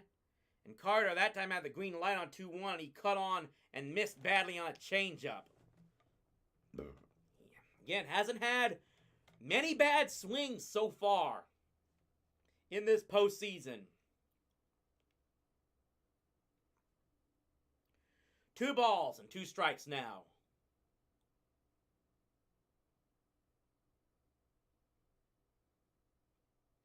Upstairs again. It's a 3-ball, 2-strike count now. Again, we have seen a lot of full counts already in this game from both sides. This is turning out to be a very good game for the Rangers so far, as there is a rocket right up the middle. It was a line drive, and it is just speared by the shortstop, who was positioned perfectly and was able to catch it right just behind the second base. And that is going to end the inning, but not before even more damage is done. 4 runs scored, all of them on one swing of the bat by Mitch Garver, and it is a 9-2 lead for the Rangers after 3 innings. And okay, and the Rangers already, and my Twitter feed is already mentioning, of course, the famous 30-3 game that the Rangers had against the Orioles back in, what was it, 2007, I believe?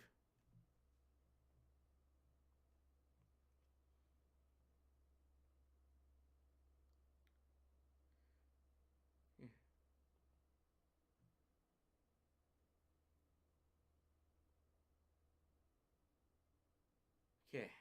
That's the thing you gotta remember. This of course is, of course you have to remember the 2 highest scoring games in Rangers history, both of them of course were in the regular season, came against the Baltimore Orioles. There was of course the 30-3 game back around 27.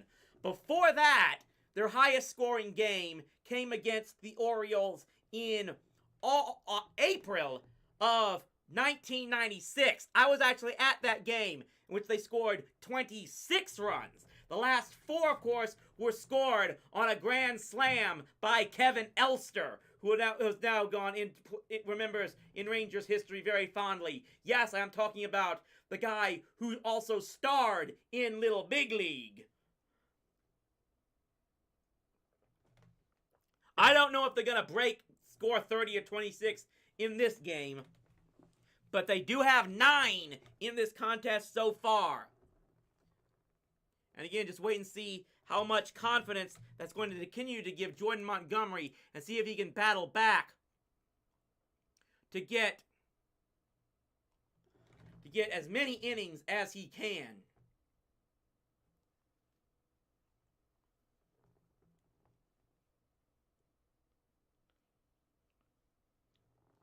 A lot of happy birthdays that I still need to take care of. Definitely send happy birthdays to my colleague Adam J. Seabach, who, yeah, I admit probably isn't watching this game.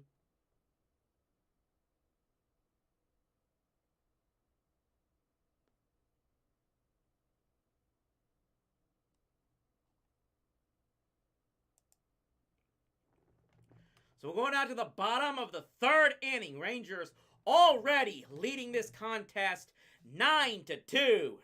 As Jordan Montgomery takes to the mound once again. They have to find some good stuff to talk about if this game starts getting even more out of control. But Montgomery misses upstairs for ball 1. Again, even with this cushion, the best thing they could do now is for Montgomery to coast through this game and not give the Orioles any hope they can try and come back. 1-0 pitch to Santander is in there this time for strike 1. Rangers hoping to go back to Texas for the first time since the 3rd week of September. They have not played at Randall Mill in a very long time. As a 1-1 pitch here misses upstairs again for ball 2. And they will have gone back here, and they will hopefully, if this score holds up, will head back home with 4 consecutive playoff victories on the road. 2-1 here. Delivery is swung on and popped up. It's in foul territory. Will Heim have a play? He does indeed. He just grabs it in front of the backstop foul territory warning track and hauls it in for the out. So the Rangers are the first team in postseason history with at least 7 hits and at least 7 walks through the first 3 innings. That's amazing. They have already drawn 7 base on balls in this game. And we're only about a third, we're not even a third of the way through it. They are a third of the way through it batting offensively.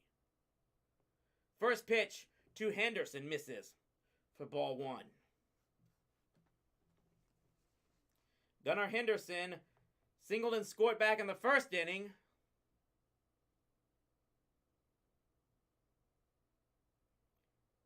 One delivery here is fouled back.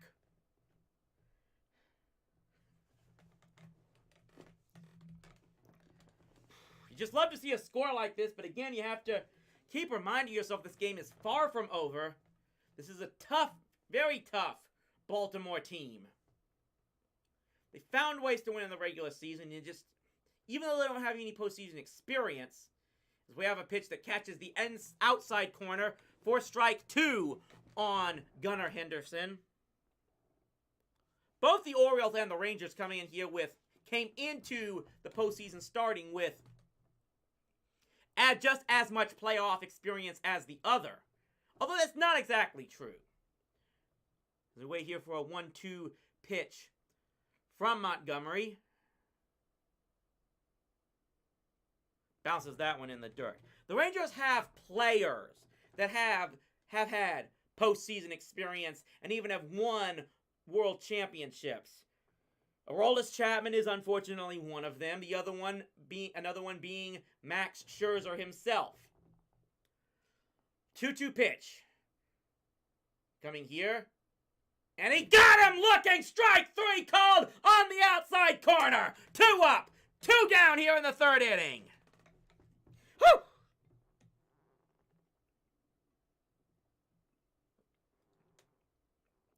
And you do wonder how much that makes the difference here. Again, the one thing about this Orioles team is they are very, very young and very, very inexperienced. The 3rd lowest payroll in all of baseball is the first pitch here to Hayes is swung on and fouled away. And I think someone pointed out here, the top 5 highest paid players on Baltimore's payroll, again, includes Chris Davis, who retired just a few years ago and is still getting deferred payments from them. 0-1 delivery has a curveball that misses outside. Chris Davis probably looking to become the next Bobby Bonilla with how many years he's going to keep getting paid by the Orioles.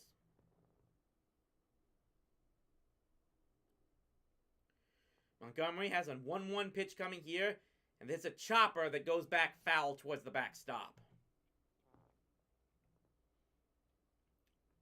But yeah, that is the thing. So these were the first 2 postseason games for pretty much all of this Baltimore team. And they're going up against the club that had already won 2 before this series started. And there's a shot into left field. Evan Carter just gets off of his glove. And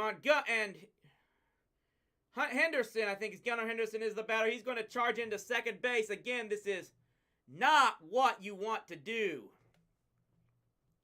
It's still a 9-2 lead, and it is still 2 outs. But it is a double for Hayes. Hayes was the batter. My apologies for that. Carter was running and tried on, and it just bounced off like the side of his glove and then went to the left field wall. And nothing he could do really for that much after that. It looks like he sometimes has struggles playing balls in the outfield. He's going to have to work on that. Here's a swing and a fly ball. A fly looper that is hauled in by Marcus Semien just in the shallow outfield grass. And again, Montgomery is able to work around a hit and get out of the game inning unscathed it is still a 9-2 Rangers lead as we will head to the 4th inning.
Backflips.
So again, we now head to the 4th inning. The 9-2 Rangers lead. I'm going to calculate here. There was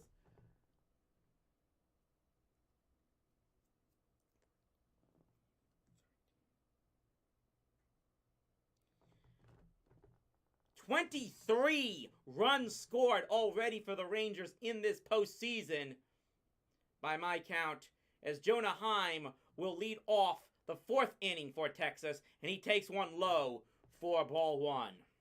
Heim already was 1 for 2 with an RBI in this contest.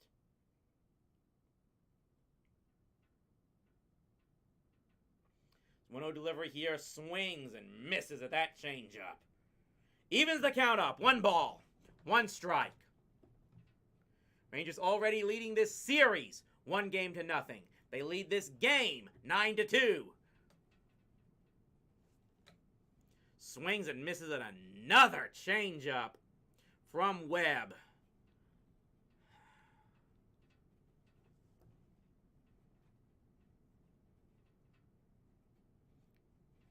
Heim with most RBI by catchers by a long shot. He had 97. The second most guy is Santander for the Orioles, who had only 80.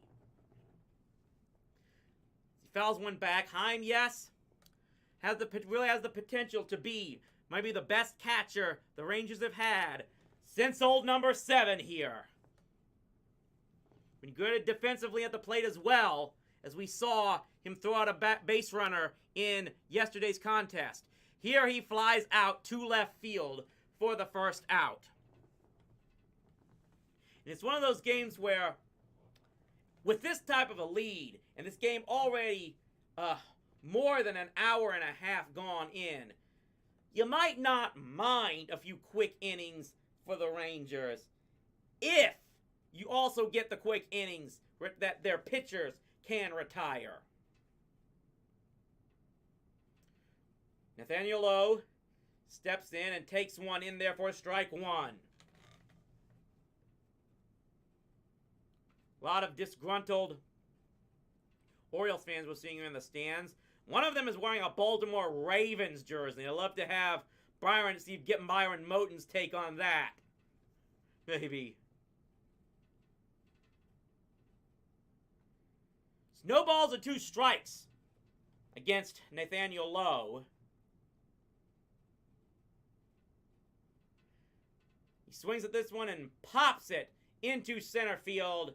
It's going to be an easy play as he comes in charging by a few steps, but is able to haul it in. So 1 down in the 4th inning. I think they got the leadoff batter out last inning, but it didn't amount to much as then once again the walks started coming. And Mitch Garver made them pay. Of course, the good thing for the Special Rangers here is they're making the Orioles have to go deep into their bullpen. That was what people feared Texas might have to do. But so far, it's not gone that way.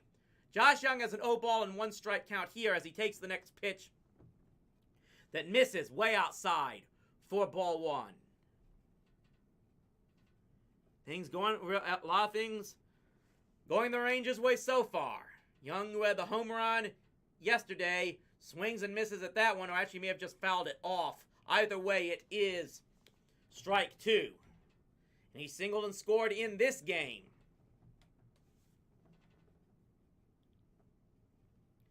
Five runs for the Rangers in the 2nd inning, 4 in the 3rd. Looking to see if there's any more in the tank for them, or if they're gonna try to save some for when they come back home to Randall Mill on Tuesday. 1-2 pitch coming here, and he got him swinging on the slider. And that's the end of the inning. So a 1-2-3 contest here for the Rangers. We still lead at 9-2. So we head to the bottom of the 4th inning.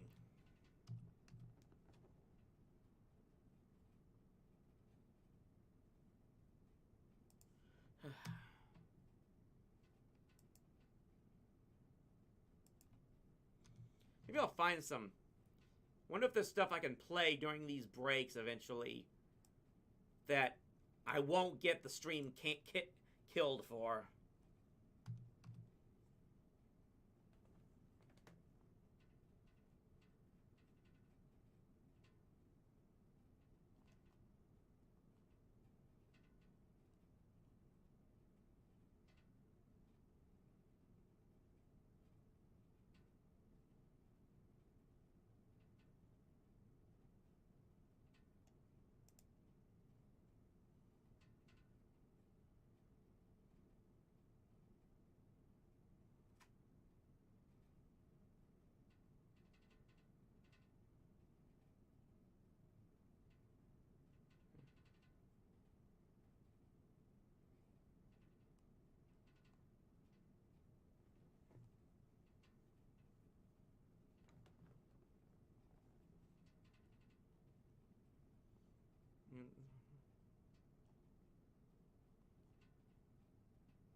So apparently, I'm not watching the TV broadcast here, but it looks like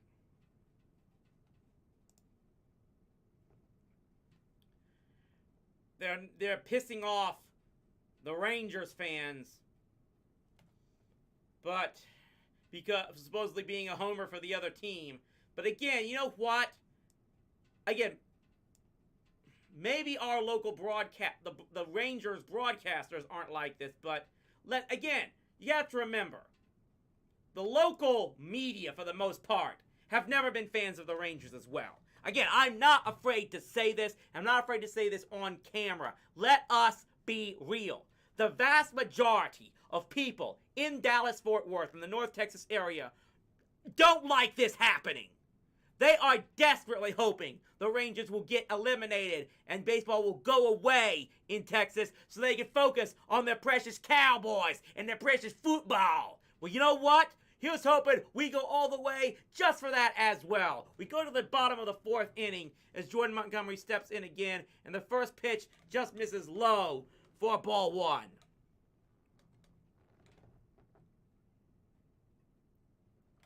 Jordan Westburg, 0 for 1 in this contest, a .260 hitter in the regular season.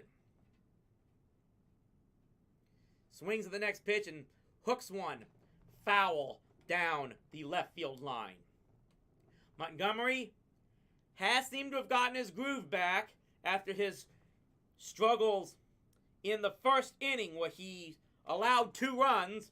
The Rangers have responded with 9 unanswered. A 1-1 pitch coming here to Westburg, and this one, he does make a contact with it, and again, just badly misplayed by Evan Carter. Maybe he was playing too shallow. And it's another double, this one a leadoff for the Orioles. So I think we found Evan Carter's one weakness. He's got to work on his outfield play. It just looks like he's lost out there, to be perfectly honest, at the moment. Does not have the range that Josh Hamilton did. So the Orioles, who trail 9-2, have a runner on at second base with nobody out, and Mullins will now step to the plate. He swings at the first pitch here and golfs this one into center field. Tavares does have a beat on this one, and he does make the catch at just on the warning track. It was deep enough for the runner to tag up and head all the way to third base. So at least the Orioles now are threatening with a runner now on at third base and less than 2 outs.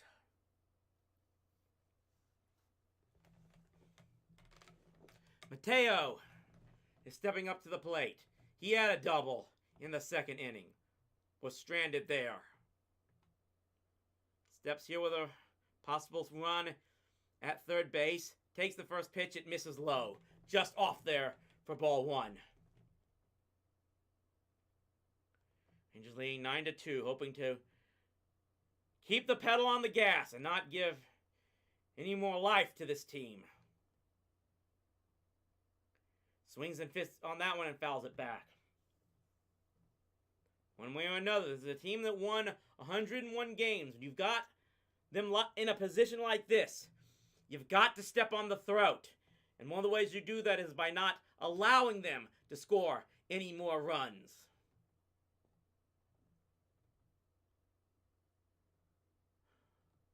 1-1 delivery coming here. Swings at this one. And it's going to drop into left center field for a base hit. That's going to bring home a run. It is now 9-3 lead for the Rangers with 1 out and now a runner on at first base. That was on the 75th pitch from Jordan Montgomery. And again, if you could just get through the 5th inning and then hopefully bring in a guy like Perez to possibly eat up more innings and get you out of this. And just don't allow the Orioles to have any type of hope in here. Rushman steps to the plate, and this one bounces in the dirt, and it's going to allow the runner to take second. Again, this is not what the Rangers need at this moment. Leadoff double, an RBI hit, and now a wild pitch that puts another runner on at second base. Only 1 out. I'm sweating bullets already here. And this is with a cold front coming so far in North Texas. 1-0 delivery here in Montgomery. That misses low.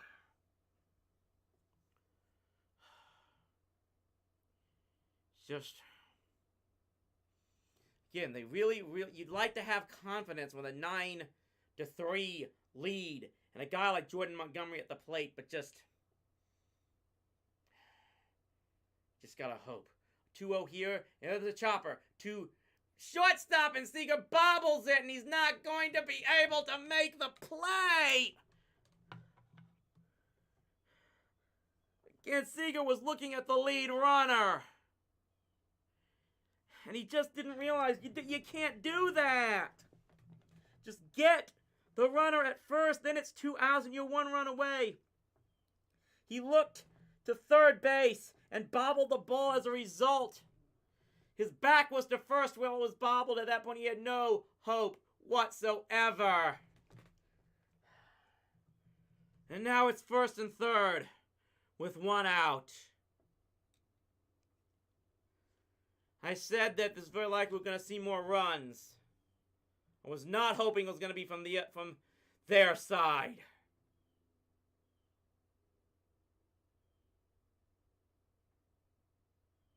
Umpire's coming to try to break up this meeting on the mound. I don't think they're going to pull Montgomery yet.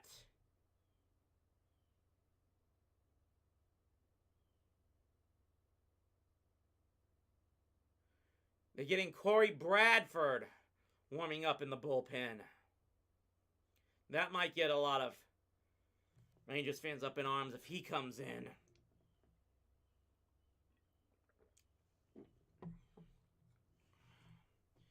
Game right now is in the hands of Montgomery. He's got first and third with 1 out. Here in the 4th inning. And his first pitch coming here to Mountcastle. He swings and hits this one into right field. He capped by Garcia. Here's the throw. It's way offline. And another run scores. It's 9-4 Rangers.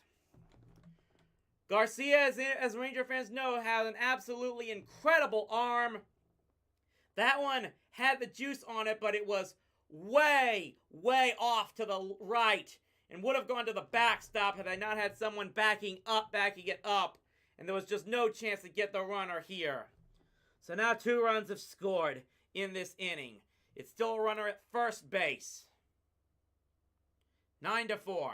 Santander on the mound. He swings at the first pitch and pops it up. Can Seager or Semien get this? It's going to be Semien. The Rangers are out of the inning. They give up 2. But they still lead Game 2 of the American League Division Series 9-4 as we will head to the 5th inning. This is a time where you say, maybe 9 runs isn't enough. We're just going to have to try and score even more.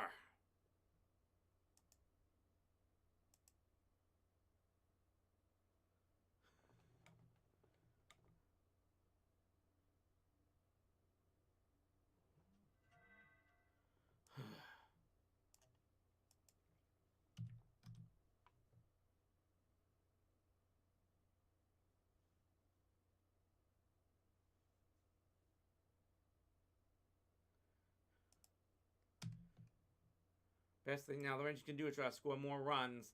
Again, try to eliminate any type of hope. Again, you would hope that 9 runs is enough, but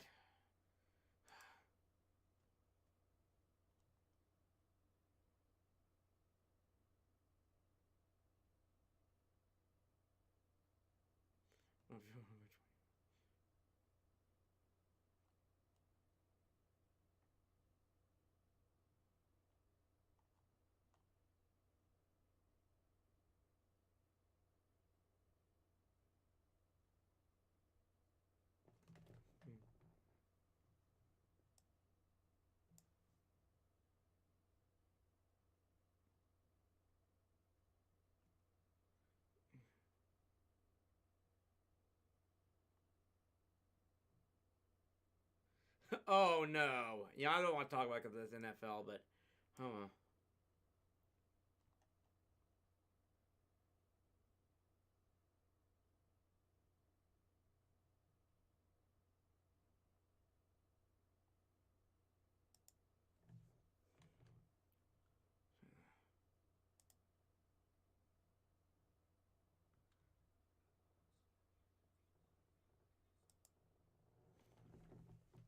again, the Twitter feed to be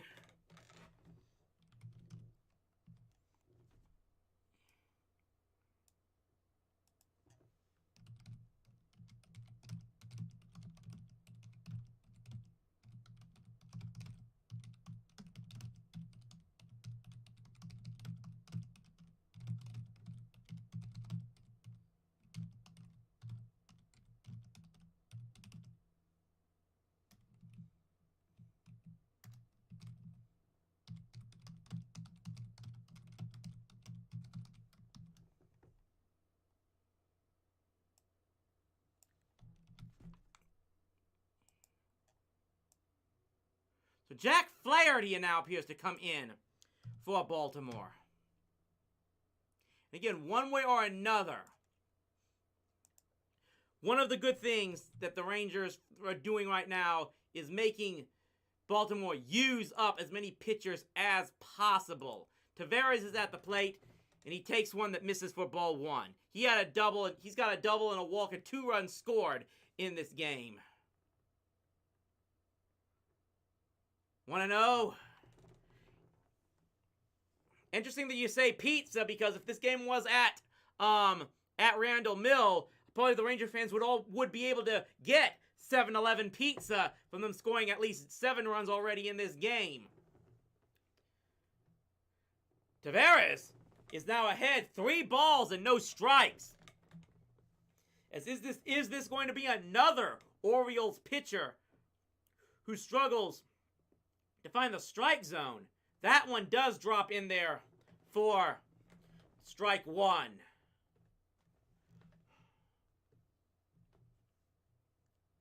And just hoping. Maybe get another run or 2 and then start counting outs there. He gets a leadoff walk. The second base on balls that Taveras has drawn in this game. And the Rangers once more have the leadoff batter on. Leading this one now 9-4.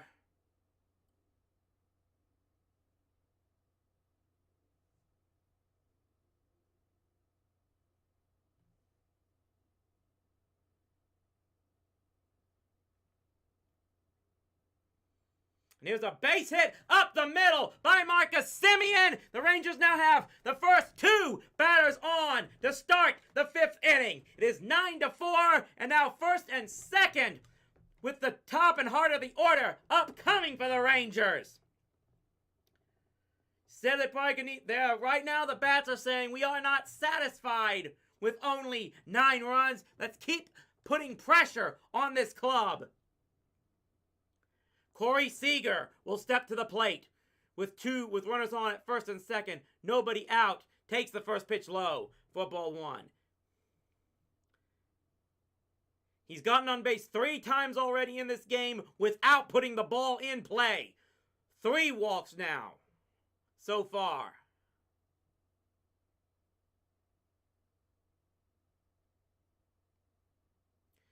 Misses that one. Ball 2.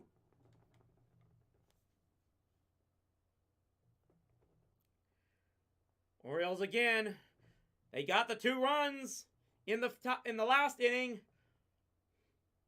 But the pitchers so far not backing them up. Swings and just fouls that one down the right field line. Had the green light at 2-0. Even though, again, he has drawn 3 walks so far in this contest. 2 balls and no strikes. 2 balls and 1 strike now, from Flaherty. Coming to deliver to Seager. And he misses low here in the dirt again. Another 3-ball and 1 strike count to Corey Seager.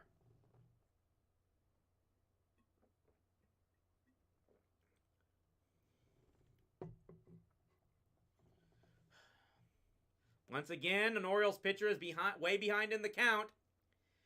And a 3-1 pitch coming here as low again. Corey Seager walks for the 4th time in this game. It is at least the 2nd time he has walked to load the bases. The last time it happened, the guy who is now stepping to the plate, Mitch Garver, delivered a tremendous grand slam into the left field stands. And he is stepping up once again with the bases completely juiced.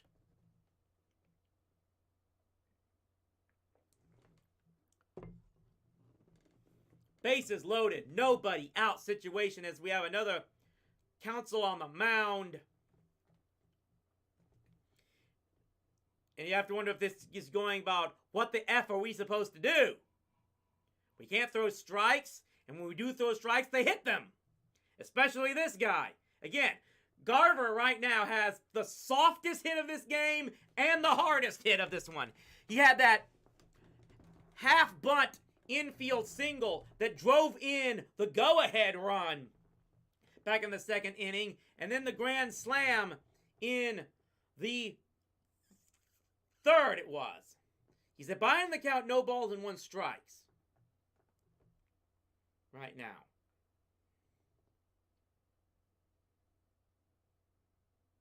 Swings and misses on that one. Again, was he going to get cocky? We can't get cute. We can't get cocky. Evan Grant posted this on Twitter. Corey Seager got cute with that error in the bottom of the 4th inning that ended up leading to a run. You can't do that with this type of lead.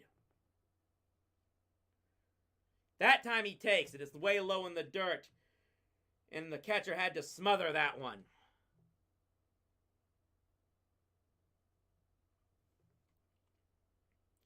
Tavares is on at first. Simeon at second. Seager at first. 1-2 pitch. Coming here to Garver. He's patient on that one. It misses way low. 2 balls. 2 strikes now.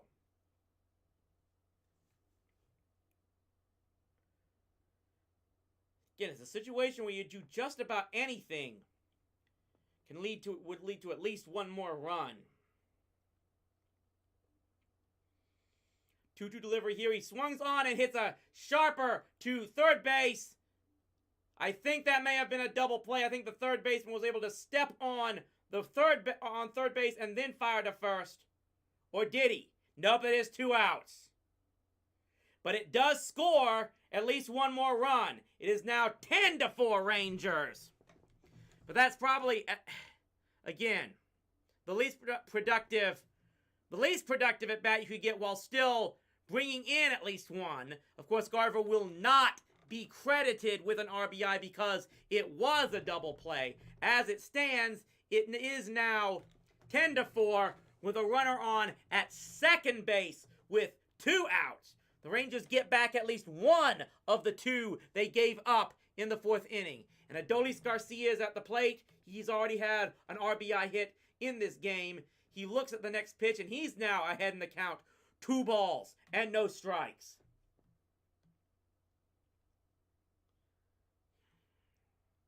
So give Mitch Garver credit. He's done it all in one way, shape, or form in this game. 2-0 pitch coming here, and he chops this one to the shortstop. He's going to make the easy flip throw all the way to first. And the inning is over. They load the bases, only get 1 run, but at the very least, it is now a 10-4 lead as we lead to the bottom of the 5th inning. Wait and see if Mitch Garver can give us at least 1 more inning in this American League Division Series, Game 2.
Back. Get the legs going.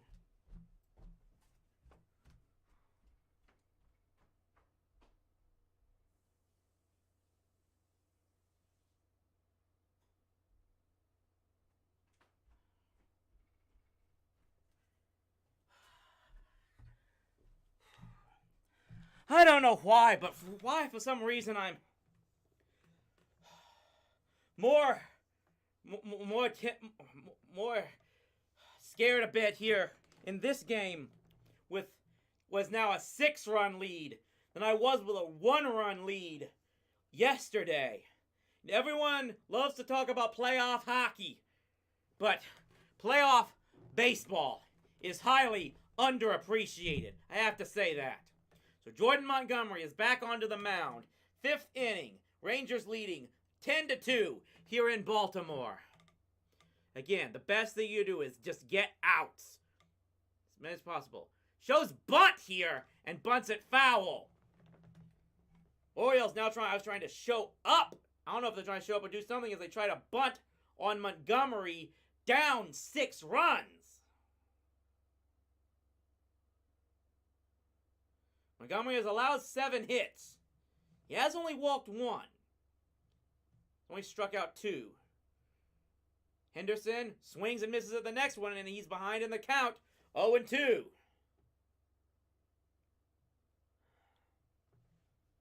Gunnar Henderson scored a run, had a hit.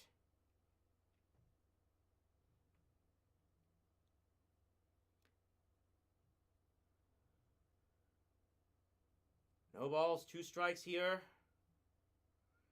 Throws one that breaks way too low and inside. I'm actually surprised that one didn't hit Henderson. Just like to think that each new out that Montgomery gets will make people a little more confident. 1-2 pitch coming here. Oh, where was that one? It just missed outside. I don't know about that one. Again, I try not to criticize the umpires or any officials for that matter, but that one was close. 2 balls, 2 strikes now here to Henderson. That pitch misses way upstairs, and it's a full count. They had Bradford warming up last inning.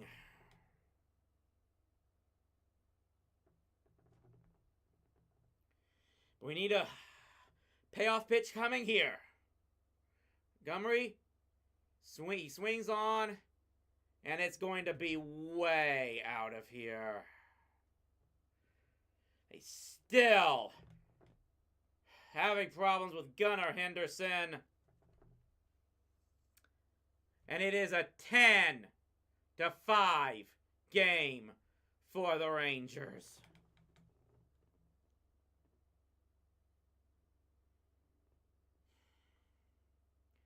You would think with 10 runs scored and Jordan Montgomery on the mound that this game would be over, but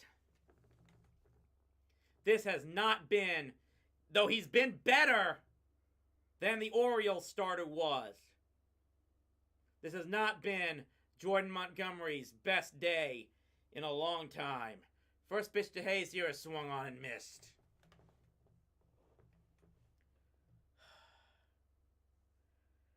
Five-run lead in the 5th inning. This one has been a slugfest for sure after yesterday's 3-2 contest. 0-1 delivery here, and here's a base hit. They were playing him. They had a shift on him, and he went the opposite way into left field.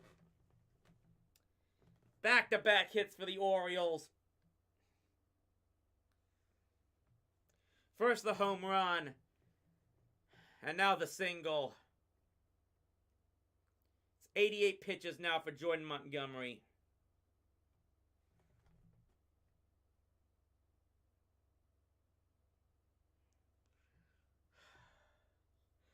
Yeah, they're so close here. I hate that I have to keep saying there's still more to be played, and it's turning out to be true. So it looks like Corey Bradford is going to come in. I believe that was Bruce Bochy that's come out.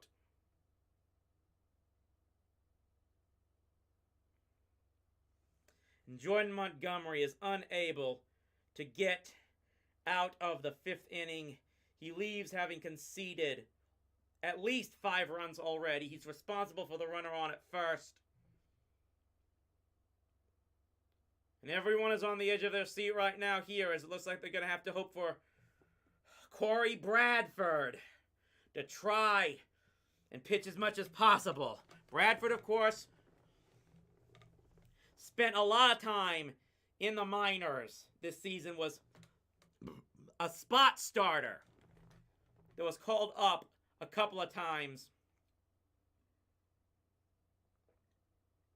Was never ever that outstanding.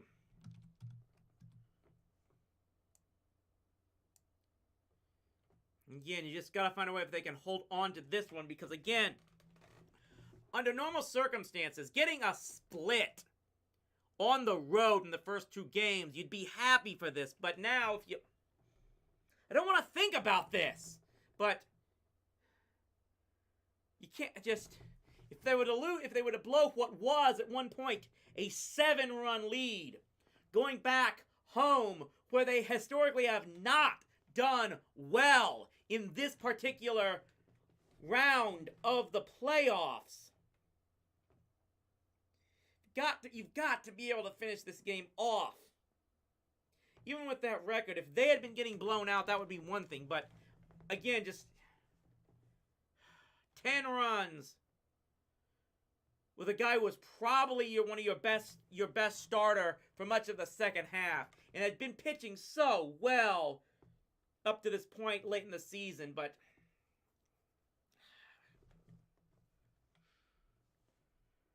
right now, it's just all fingers crossed to see if the Rangers can get out of this.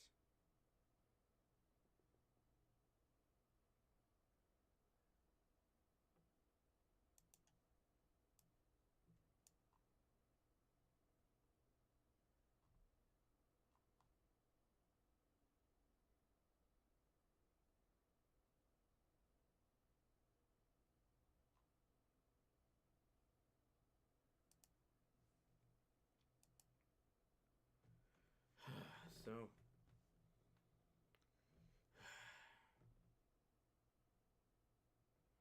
course, right now, every run, every hit counts. Is so big here.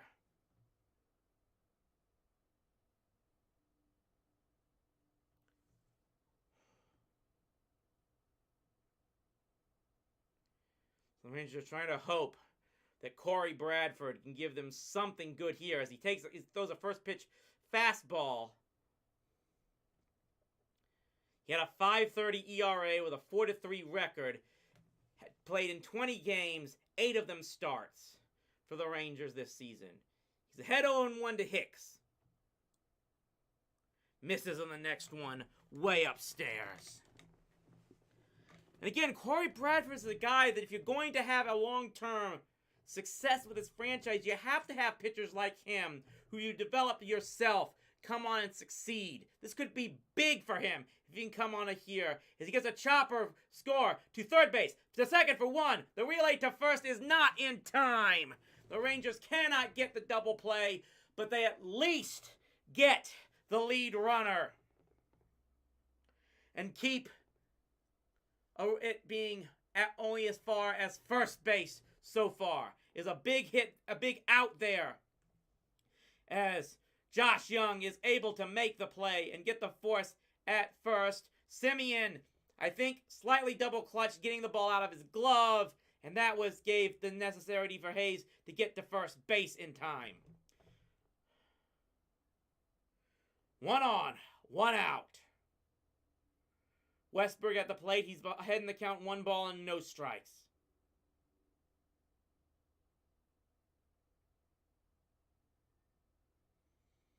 Delivers here and swings and fouls that one back. 1 ball, 1 strike.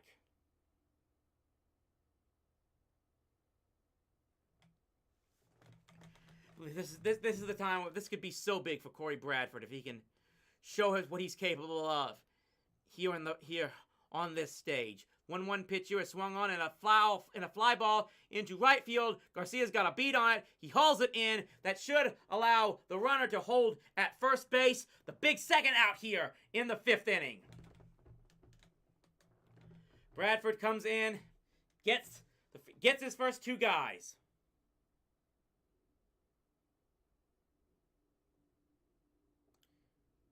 Josh Young again. His glove at third base is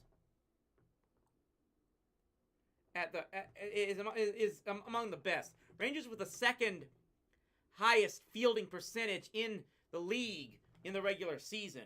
First pitch misses. Ball 1. Mullins at the plate, batting from the left-hand side. He's 0 for 2 in this contest. 1-0 here. Grooves in there for strike 1. He's 0 for 2 with a strikeout in this contest. Batting with a runner on at first base and 2 outs.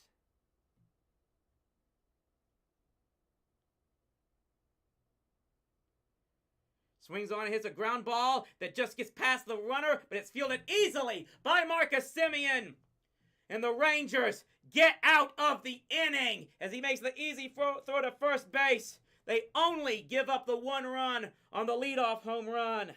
And we will go to the 6th inning with the Rangers leading this contest 10-5.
Have to make an obligatory bring back striped Chips Ahoy comment, as I do whenever possible.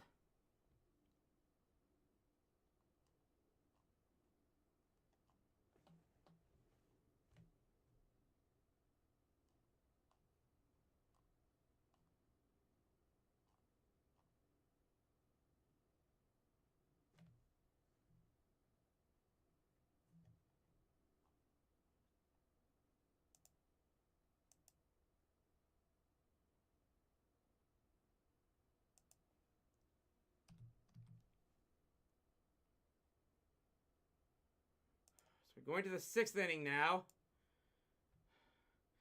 Evan Carter is up to lead off. He takes a pitch low for ball 1. Carter is 0 for 2. It's his first game that so far he had his struggles. 10-5 lead for the Rangers. And that pitch misses low and outside for ball 2.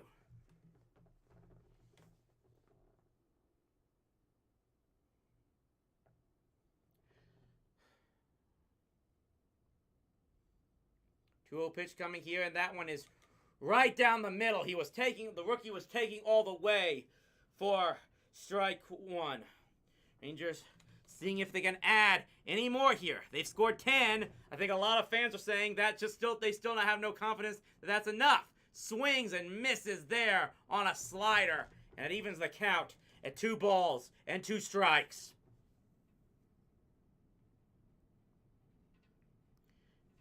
Flaherty still out on the mound here for the Orioles. Wait and see how many innings Bradford is going to give the Rangers now. 2-2 delivery here is a chopper. Foul. Just behind and along the first base line.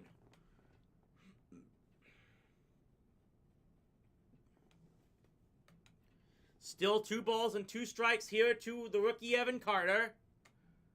Delivery coming here, and it's a flare into center field. It's going to drop in for a base hit.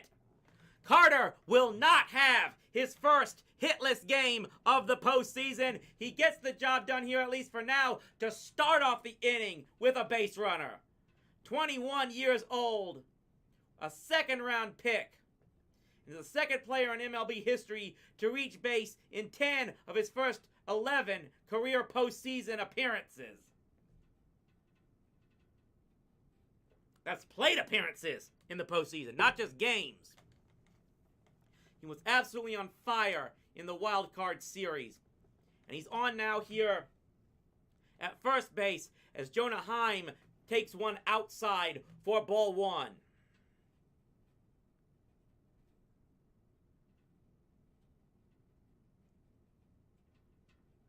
Heim is 1 for 3 in this contest. Takes one that drops in there for strike 1.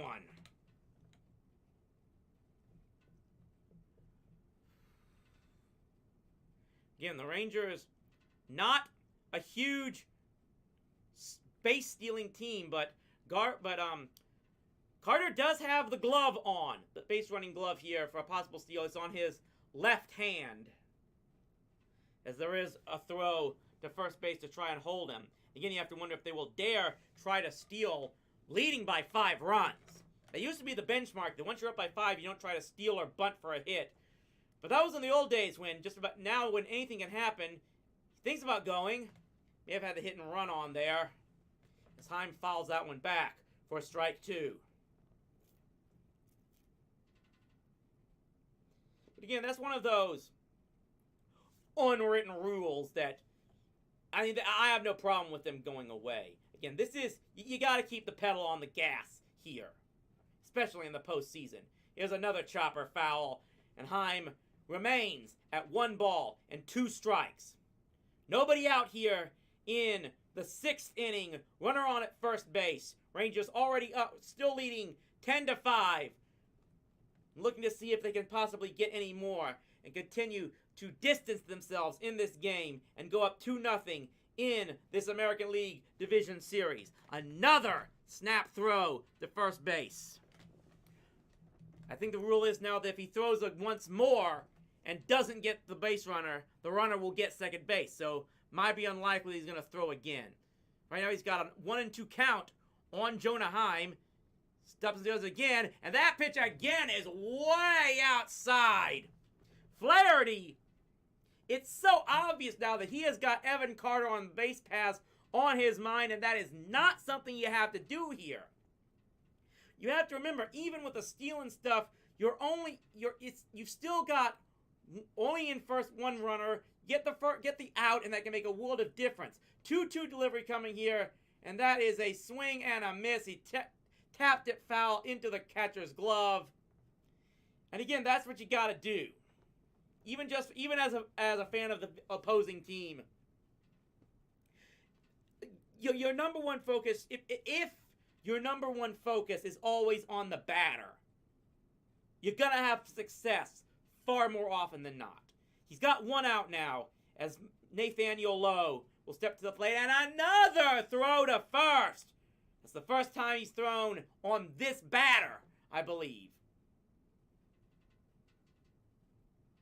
Again, you have to wonder if he's trying to get the hitters anxious or if he's thinking too much about getting the runner. Some of his struggles at that at-bat, you have to think it was the latter. Gets this one to catch the inside corner upstairs for strike 1.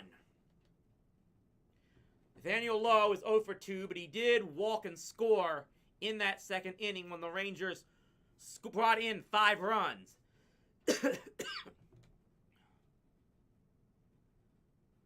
A 1 pitch coming here. Misses outside for ball 1. Yes, it is indeed a 10-5 lead for the Rangers here in the 6th inning.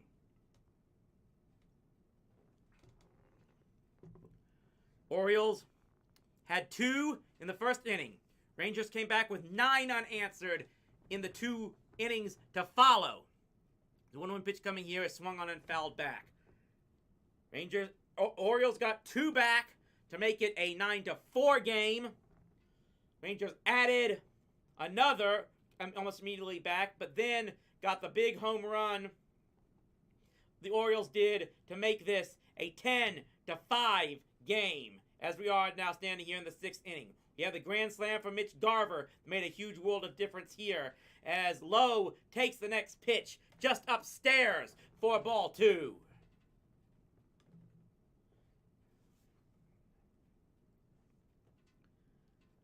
Rangers leading this series 1-0. They lead the game 10-5 in the 6th inning. 2-2 delivery coming here, and it's fouled back down the right field line. Left field line. I'm not dyslexic. I'm just crazy. Lowe is, like I said, 0 for 2 in this contest. Has a 2-2 pitch. Coming here from Flaherty. He takes one that drops way too low and outside. Full count, 3 balls, 2 strikes. Runner on at first base with 1 out. Josh Young is on deck.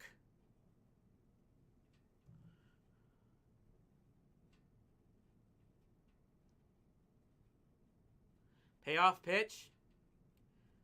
About to come here, and it's a grounder right to the third baseman. There will not be a chance at a double play, as it looks like the runner was going on the pitch. They get the easy out at first base. The Rangers do get a runner into scoring position. There are 2 outs now, as Josh Young will step up. So they put on the hit and run, and that does at least keep the Rangers from avoiding an inning-ending double play. Josh Young is 1 for 3 with a run scored in this contest. Swings at the first pitch and fouls it back. And the Orioles are on, I think, at least their 5th pitcher in this game. Corey Bradford is now on for the Rangers in relief of Jordan Montgomery, who sadly could not last 5 innings in this contest. And the Rangers are now going to have to hope that their bullpen, guys like Bradford and maybe Perez, can get them through the rest of this game. 0-1 pitch coming here to Josh Young, and it just misses inside for ball 1. Imagine right now, Bradford is the one who would be set to get the win here if the Rangers can hold on. What was at one time a 7-run lead is now a 5-run contest, as the next pitch to Young misses low for ball 2. 2 balls, 1 strike. Flaherty against Josh Young.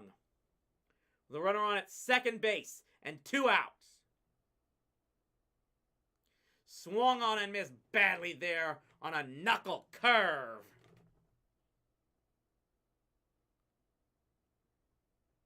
Flaherty, one of the few pitchers left in baseball that still uses some type of knuckleball. That, of course, was the signature pitch of the late Tim Wakefield, who passed away earlier, just a few days ago. Next pitch is way inside and high. It actually backed Young off of the plate. And it's another full count.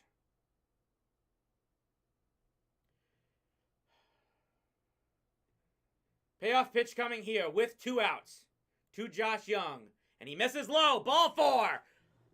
Young draws the walk. The Rangers now have runners on at first and second with 2 outs. That should bring up Leody Taveras.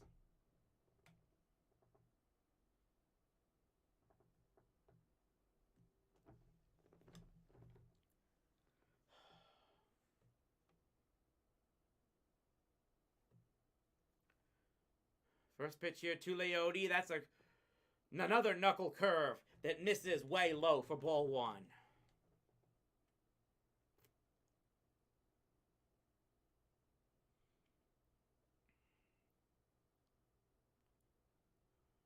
One pitch coming here, and it's swung on, and it's flied into center field, and it is going to be hauled in. The Rangers strand two more base runners, are not able to score. It is still a 10-5 lead as we go to the bottom of the 6th inning.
Ugh.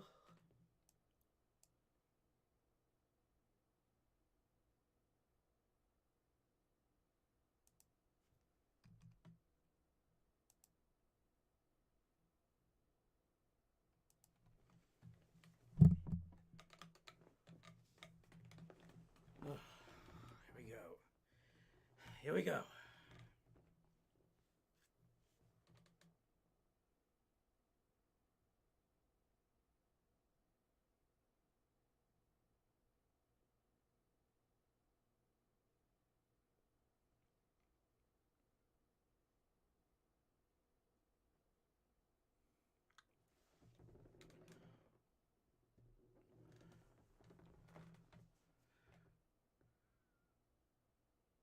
So Corey Bradford is back on out there, and his first pitch to Mateo misses for ball one. Mateo is 2 for 2 with a run and an RBI in this contest. Bradford's next pitch is in there for strike one.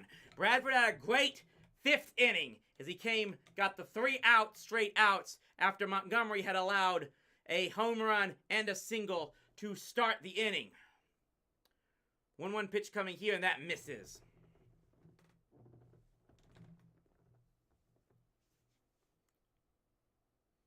Mateo was a .217 hitter in the regular season.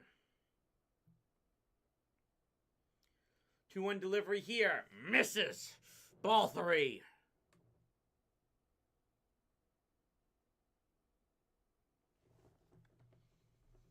He's behind now here.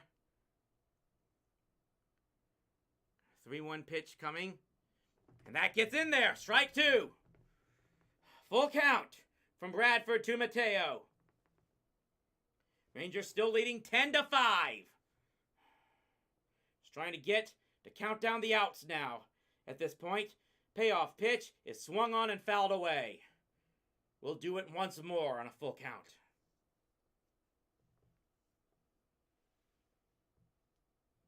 At this point, even though you know the problems you just got to have faith at this point that on this stage, these guys want the ball and will be able to get it done.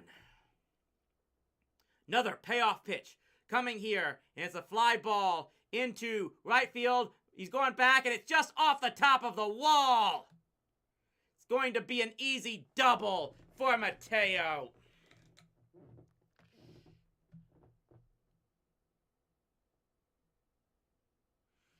Come on, we need to be able to get this game so all the Rangers haters get shut up. So many people here who just want to think negatively all the time on this team. It just, again, it's the fact that they always expect failure from this team. We're always expecting that the Cowboys are going to the Super Bowl, even though they haven't done jack since 1995. Those days are over. First pitch to Rushman is a strike that breaks it on the inside corner. Rushman is 0 for 3 in this game.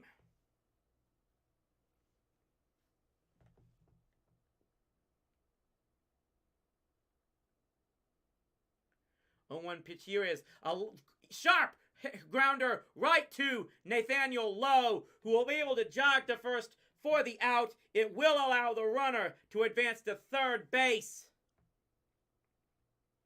And the pressure remains on. It's only the 6th inning.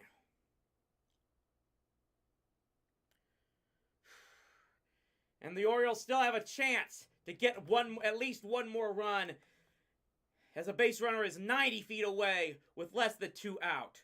Corey Bush is now warming in the Rangers bullpen. And the next pitch, first pitch is swung on and missed to Ryan Mountcastle, who is 1 for 2 with a run and an RBI.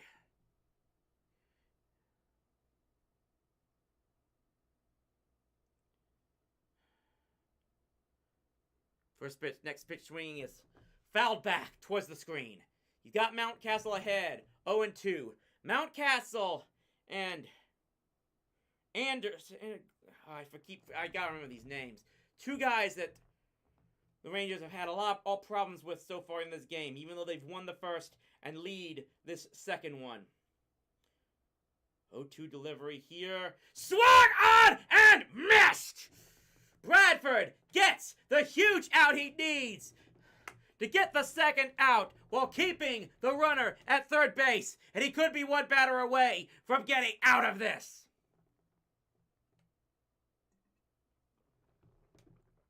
A huge out there. He was able to get Mountcastle to swing and miss at a high fastball. And now Santander steps to the plate. And he takes strike one right down the pipe. He's 0 for 3. 257 hitter with 95 RBI in the regular season. Runner on at third base for the Orioles. Takes another one that just misses. He was jumping out of the box as if he was looking to go after that one. Orioles are 2 for 14 in this series with runners in scoring position. They were a 287 hitting team in that situation in the regular season. 1-1 delivery here. Swung on and missed again! Bradford can be one more pitch away from getting out of this. Trying to keep it a 5-run lead for the Rangers. Runner on at third base. 2 outs. 1-2 pitch coming on here. He sets up outside, and the pitch is way low, too low for Santander to chase it.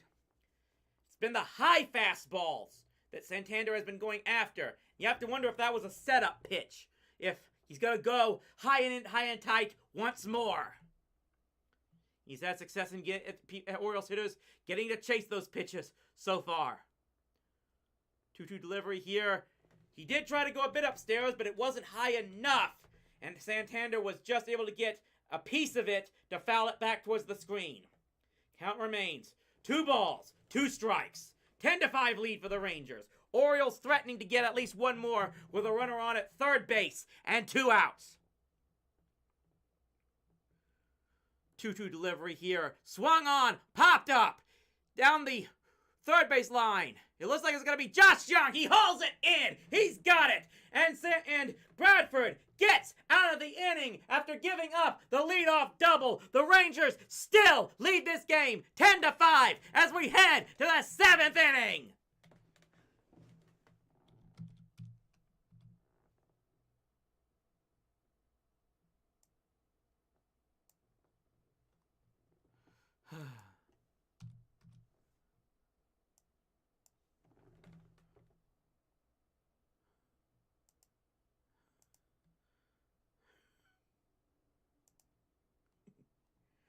I need some water. I've been drinking this Kool-Aid for about since the 3rd inning or so. I need something a bit more fresher.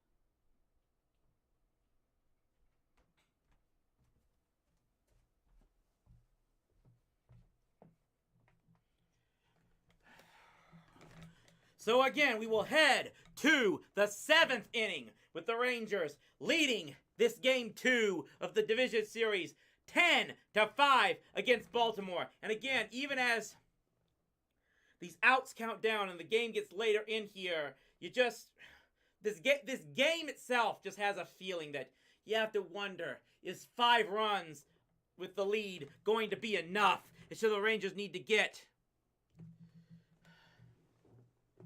It's just the fact that we had, James, the fact that, again, we had a 9-2 lead at one point. It just seems like they are allowing the Orioles to creep back into this game so far. Which is why that last inning by Bradford, even and maybe even especially after giving up that leadoff double, was able to get around it and get through that inning unscathed. And it's a situation where we shouldn't need more than a 5-run lead to finish this game, but it's just a situation where it wouldn't hurt to get 1 or 2 more here. We do have the top of the order coming up here in the 7th inning as Marcus Semien will lead off. It was the first time in 3 innings the Rangers were able to get out of it unscathed. Semien, who is 2 for 3, takes the first pitch for strike 1. Against a new pitcher, again another new pitcher for the Orioles. Wells is now on the mound. 0-1 delivery coming here. Takes again. He's behind 0-2. Tyler Wells is a 7-6 record with a 3.64 earned run average. He did start 20 games. And I think he was pitched yesterday for Baltimore as well. 0-2 pitch coming here is swung on and fouled. And he'll do it again. This was, at least so far, the breakout game that we've been looking to get from Marcus Semien in this postseason. Though he is behind, no balls and 2 strikes here. Wells is set to deliver. And Semien takes. Mesa's low for ball 1. He's also walked in this game. He scored 1 run.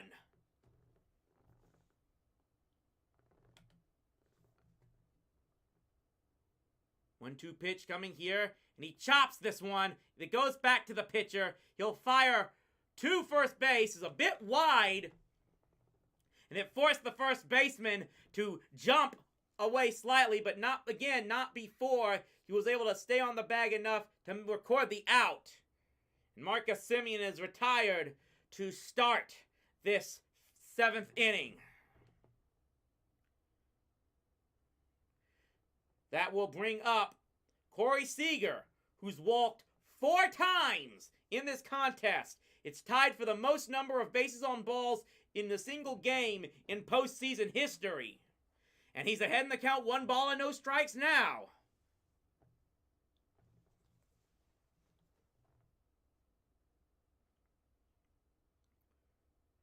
One-0 delivery coming here from Wells, and it misses again. 2 balls and no strikes again. Seager has gotten on every time he's on the plate and has yet to put the ball in play.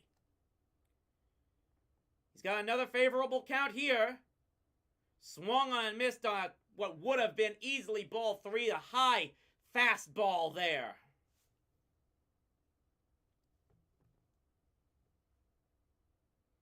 And sometimes in the bats he's done that, but still battled back to draw the base on balls. 2-1 pitch is swung on. And this might be the first time in this game even. Well, maybe he had a full count. I'm trying to remember from memory already. It's been a long day already in this game. We still have 3 innings to go.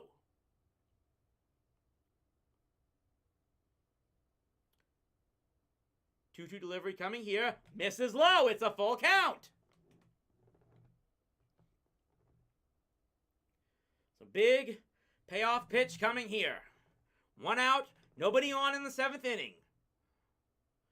10-5 lead for the Rangers.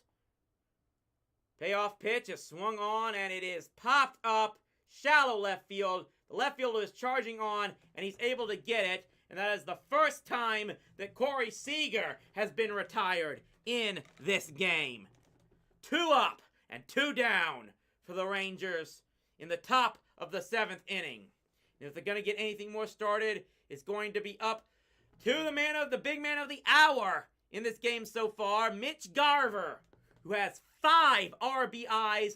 4 of them came on 1 swing of the bat with the grand slam in the 3rd inning as he takes the first pitch high for ball 1. You still give a lot of credit to Bruce Bochy. He had a gut feeling that going with Grossman for the first 3 games was the way to go. 1-0 pitch is coming here, and it drops in there for strike 1. And regardless of what Grossman's actual performance was, and it wasn't terrible, the Rangers won all of the games that he played in. And now this is a situation where Bochy says, okay, this is a time where a guy like Mitch Garver can work. And it has worked so far as he takes the next pitch low for ball 2. 2 out here with nobody on. It's a 10-5 lead.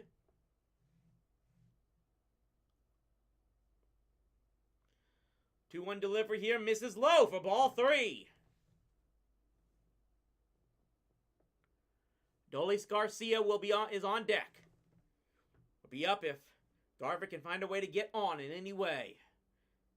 Got a favorable count at 3 balls, 1 strike. Wells delivers, he swings, and it's going to be a fly ball into right field, and it's going to be playable and taken in, and the inning is over. The Rangers go down 1-2-3. We are at the stretch in Game 2 of the American League Division Series. The Rangers still trying to hold on to a 10-5 lead and go up 2-0 in this series against the 101-win Baltimore Orioles.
Let's do this.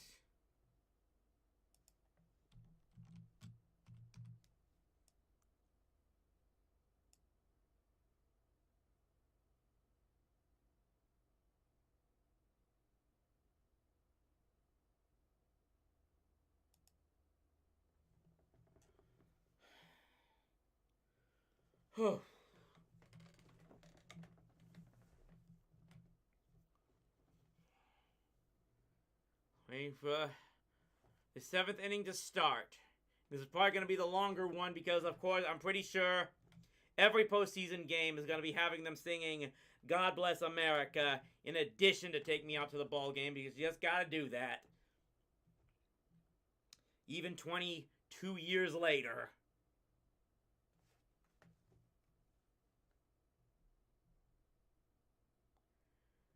So the Rangers are 9 outs away from going up 2-0 in the American League Division Series. They lead the Baltimore Orioles 10-5 from Oriole Park at Camden Yards. They have not played a home game since the next to last week of the regular season. And they hope to be going back home to Randall Mill in full command of this series right here. We had a home run grand slam from Mitch Garver. It has been one of the biggest differences here. And Corey Bradford is back on to pitch the 7th inning. And again, you just hope that he's got at least one more good one in him.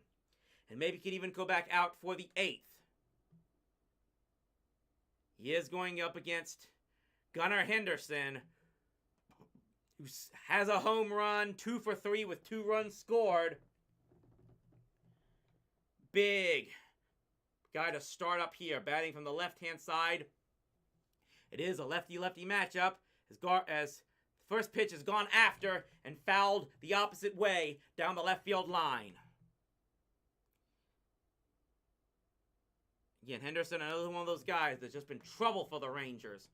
Even though the ultimate final on the scoreboard has still worked in their favor. Another foul back the opposite way. And Henderson is making contact, but he is 0-2. Crazy guy in a black and orange Oriole-style Randy Savage cosplay in the stands. That next pitch is way upstairs. Bradford is ball 1. Still has the favorable count against Henderson. 1 ball, 2 strikes here. Set to deliver. Got him swinging! Swung on and missed at the high fastball. Bradford has been able to get the Orioles hitters to chase the high heater so far all in this game. 1 down here in the 7th inning. Again, game 2 for the other ALDS between the Twins and the Astros will start at 7 p.m. Central Time. The supposed starting pitchers, Pablo Lopez for the Twins, Framber Valdez for the Astros. An 0-1 count now to Hayes, who steps in. He's been 2 for 2 in this game. 275 hitter in the regular season. Swings and misses at the next one. And again, Bradford is ahead in the count. No balls, 2 strikes.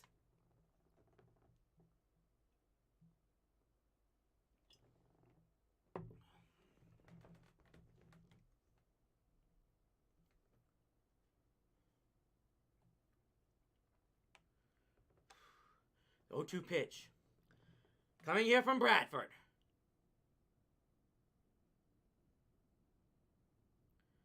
Delivers here. Got him! Swinging again! 2 up! 2 down! Both on strikes here for Bradford! He has only allowed the leadoff double back in the 6th inning since coming on here in relief of Jordan Montgomery. Other than that, he has been absolutely on fire in this contest. Hicks is at the plate now. And the first pitch is swung on and popped up foul back behind the seats. Another 0-1 count. Hicks drove in 2 with a hit back in the 1st inning.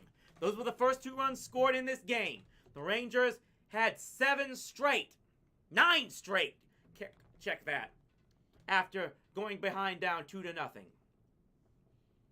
0-1 pitch. Coming in from Bradford. Gets Hicks to fly ball to right field. Garcia is able to get it, just stepping over the foul line. And Corey Bradford with a 1-2-3 inning to get through the 7th. We go to the 8th. Rangers still leading 10-5.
So we are going to the 8th inning here from Camden Yards. Game 2 of the American League Division Series. The Rangers, who are already up 1-0 in the series, lead this contest 10-5. Despite a struggling performance by Jordan Montgomery, but they have been bailed out big time by a so far outstanding performance from Corey Bradford. And now Cionel Perez is on the hill for the Orioles, who has a 3.54 ERA in 65 games in the regular season. Adolis Garcia, it will be the leadoff batter for this contest.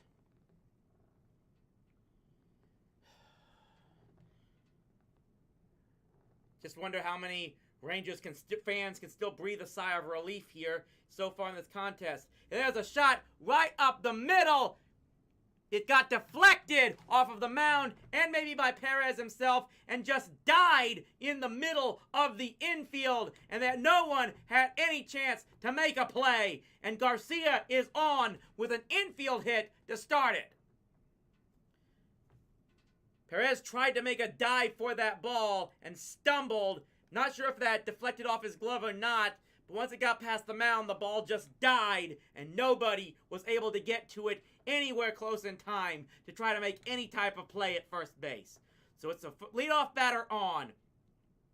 as Evan Carter now steps on. He is 1 for 3 in this contest. There's a big sweeping slider that doesn't break anywhere close. It's way inside from Carter. He has a hit and a walk in this contest. Still, has gotten on base in every game, postseason game, he's played so far. Amazing for a guy who was at AAA Round Rock as recently as August. He's now ahead in the count, 2 balls and no strikes.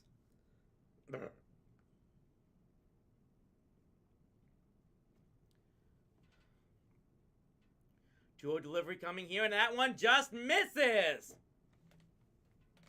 The Rangers have been doing it extremely patiently. They've drawn 8-9 walks in this game. And Carter is 1 pitch away from probably drawing 1 more. Will he have the green light? He does not. He takes it. It's just on the inside corner for strike 1.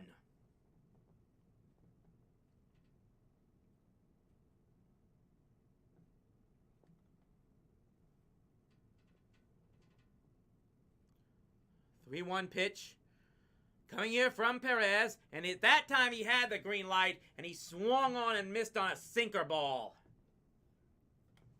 At some point in time, you have to give the kid the confidence that he can go after pitches like that, but sometimes you get fooled. It's 3 balls and 2 strikes to Evan Carter. 1 run on first base. Payoff pitch here. That one was right down the pipe, and Evan Carter knew it. Strikes out looking for the first out in this 8th inning. Definitely going to have a near 3.5-hour game here. But at least it's for the right reasons. Well, right reasons. You can take one from good hitting / bad pitching, at least not one that's a result of just delay that we've had for so many times of this game. Here's a pop foul that's just going to drop before anyone can get to it in foul territory down the right field line. First pitch, strike 1 for Jonah Heim. You can wonder if Bradford is going to come on for 1 more inning with a 5-run lead. Would be phenomenal if they can give him at least 1 more.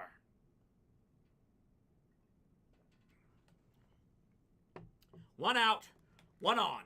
0-1 count to Jonah Heim, and he takes one way upstairs and outside for ball 1.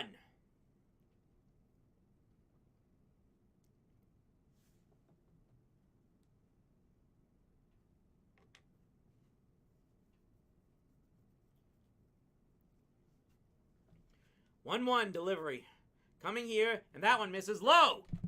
Ball 2.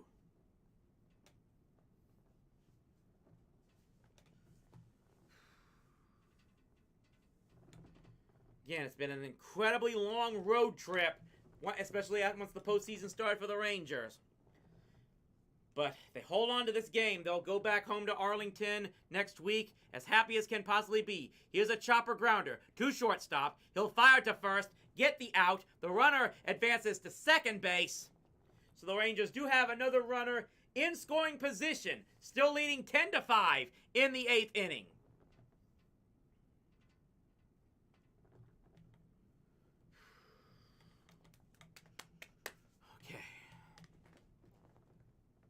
Nathaniel Lowe, left-handed batter, steps up to the plate.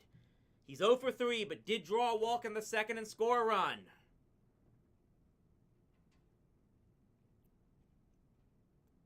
First pitch to him is swung on and fouled just behind the plate. Doesn't really go anywhere, but it is strike 1.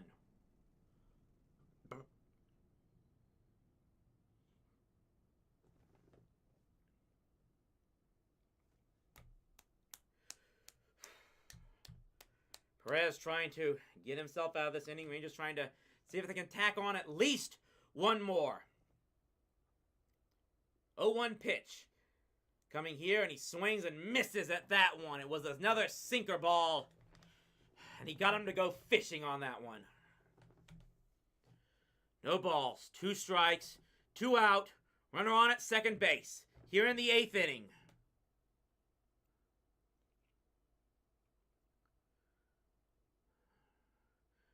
The 0-2 delivery is coming here. Held back his swing, but it is called strike 3. And the Orioles are out of the inning. The Rangers strand another base runner.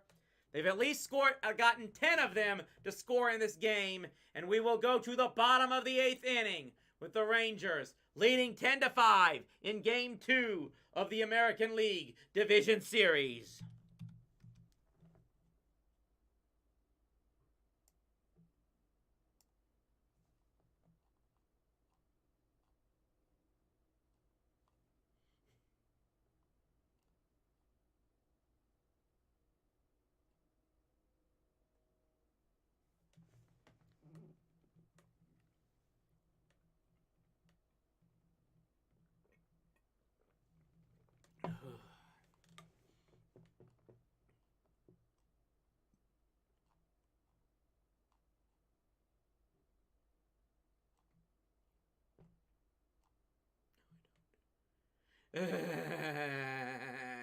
What do you mean you want to eat bologna again?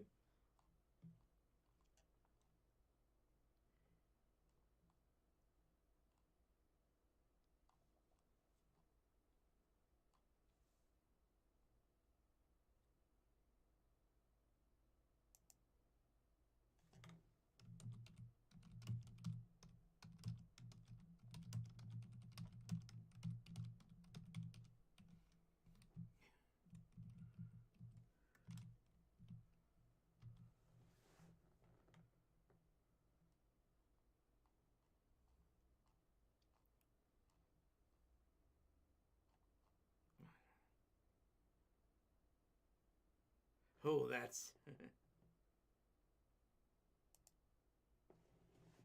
Okay, here we go. We're more than 3.25 hours into this game, and we're so close to finishing it.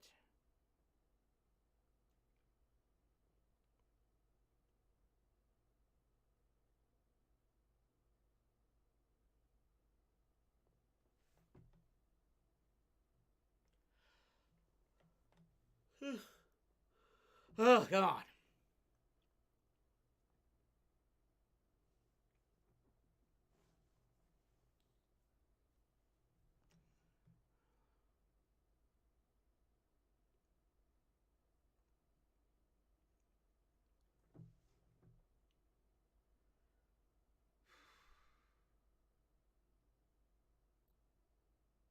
Yeah.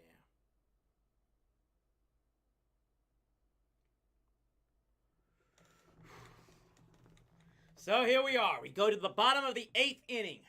Rangers are now 6 outs away from a 2-0 lead in the American League Division Series. They lead this game 10-5. 10 hits for each of these two clubs. And Bradford is still back on again, trying to get them at least one more inning. He files ahead 0-1 to Jordan Westberg.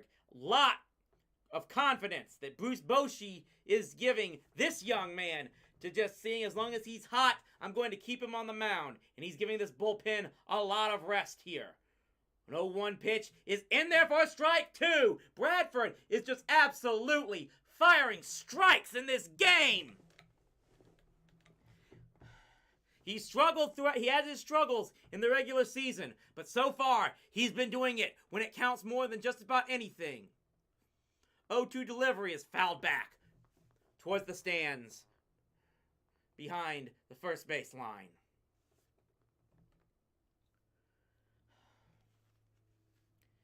He's been getting ahead of just about every hitter he's faced since coming on in the 5th inning. 0-2 delivery here.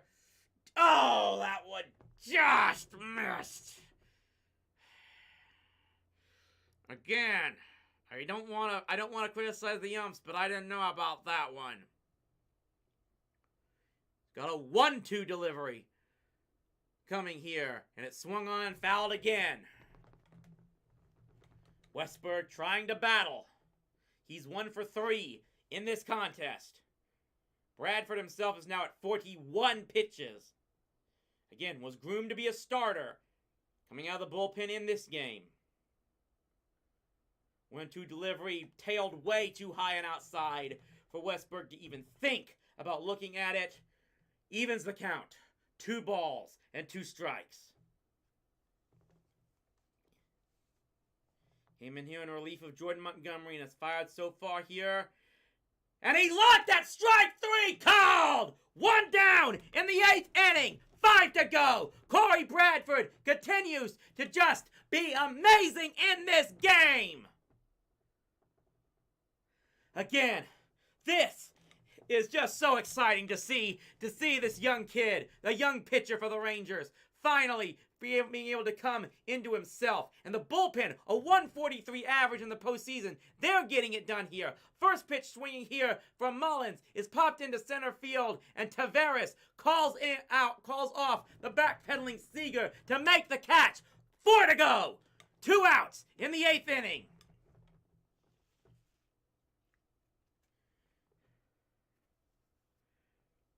So far, right now, everything has been going the Rangers' way, and the one area where they've been struggling has been gotten them to going. But Bradford has to face Jorge Mateo, who is 3 for 3 in this game to try and get out of this one. Takes one that just drops into the low corner for strike 1. It looks like Mateo didn't like that call. He just gives a slight look, doesn't say anything, but steps back into the box. 0-1 delivery here. Swung on, missed! Again! Bradford is ahead of the count. No balls, 2 strikes. Cano is in the bullpen for the Orioles. Again, that's the one difficulty thing they had. They lost their closer just as the regular season ended to Tommy John surgery. 0-2 pitch here. That one missed low. Probably talk more about that hopefully at the end of this inning, if I remember it. Palpitations right here. Even though it's a 5-run lead, every out is big. You're just never going to be confident until that 27th out. And we're going to have to wait a bit longer for the 24th out here as that pitch is fouled back. It's still 1 ball, 2 strikes, to Mateo. Bottom of the 8th inning. Rangers leading 10-5 in Game 2 of the ALDS. 1-2 pitch coming here, and that one is hit into center field, and it's going to drop in for a base hit. 2 outs, and a base runner gets on. Another hit by... I forget his name, Yui. I'm terrible. I'm sorry. Number 3 for the Orioles. I think he's now 4 for 4. Another guy they just have not been able to get in. The best thing they can say is that while they've been allowing base runners to certain Orioles pitch players, they've been able to keep off the scoreboard just enough to make a difference so far. Bradford is now at 49 pitches. He's got the leadoff hitter, Adley Rushman, who is 0 for 4 in this contest. He was a .277 hitter in the regular season. With a runner on and 2 outs, first pitch is in there for strike 1.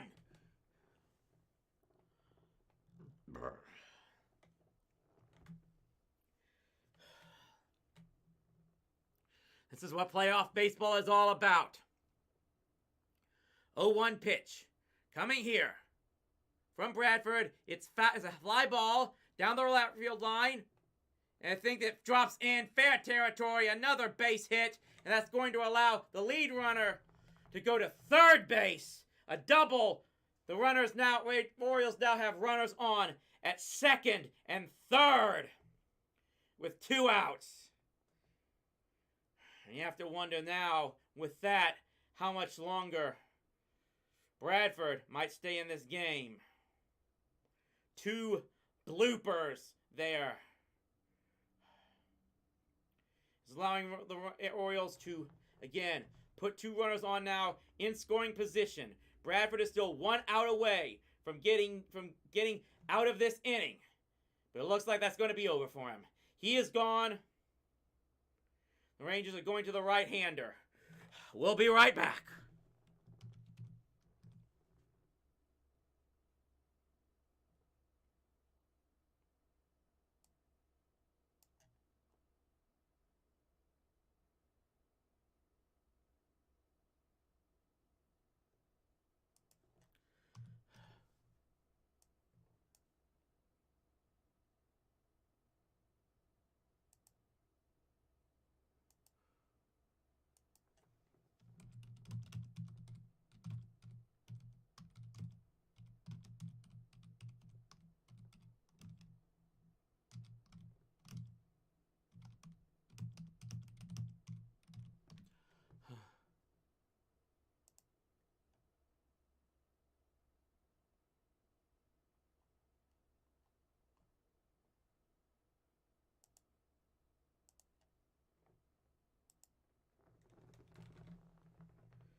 again.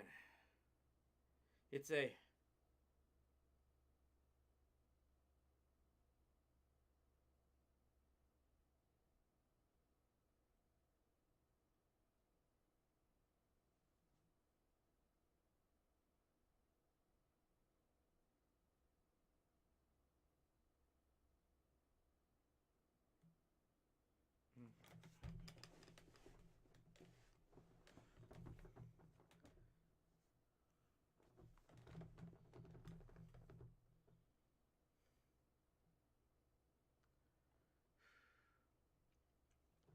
Get through these Masked Singer ads. Get back into this thing. We're so close. We're so close. We'd like to have the bigger relievers still get this night off and go into Tuesday's contest with as much rest as we can. So we're here in the bottom of the 8th inning. Rangers leading 10-5, but the Orioles are threatening with runners on at second and third, and Josh Sborz has been called in. He had the great outing yesterday, and they're trying to see if he can get him one more. Trying to see if... One of the biggest struggles these Rangers relievers have had is pitching well on back-to-back days. The second day, they always seem to struggle. It's going to be Ryan Mountcastle, who's 1 for 3 with a run and an RBI in this game. Went out from getting out of this thing. Sborz' first pitch is a chopper. To shortstop. Seager has it. Throws to first. One pitch. And Sborz gets out of the inning. We will go to the 9th inning with the Rangers still leading 10-5. They get the Orioles to strand the 2 runners in scoring position. And it's on to the 9th.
So, the much maligned Texas Rangers relievers are suddenly finding their mojo, whatever you want to call it, here in the postseason when it matters most. Josh Sborz, again, pitching on back-to-back days, comes in here to relieve Corey Bradford, who is currently in line for the win. It only needs one pitch to get the 3rd out of that 8th inning.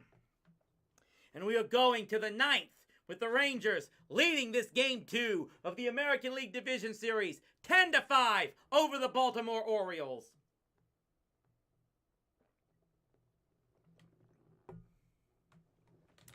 Interestingly enough, by my count, the Rangers, all the times the Rangers have made it to the American League Division Series, all of their matchups have been against American League East Division teams. Facing the Yankees, the Rays, Toronto, and now Baltimore. The only time I believe they faced an American League Central Division team is when they faced the Tigers in the American League Championship Series of 2011. First pitch from Yennier Cano to Josh Young is swung on and missed.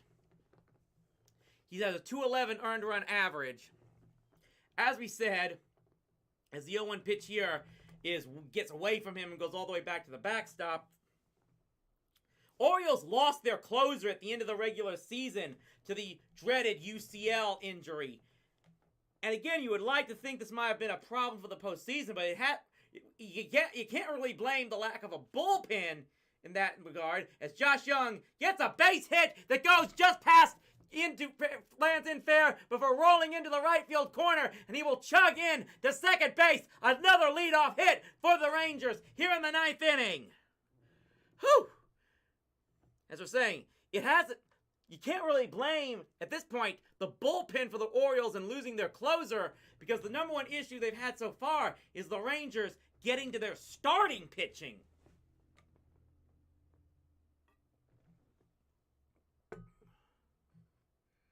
So Cano now faces Taveras, the righty versus lefty matchup, and Taveras takes first pitch for ball one.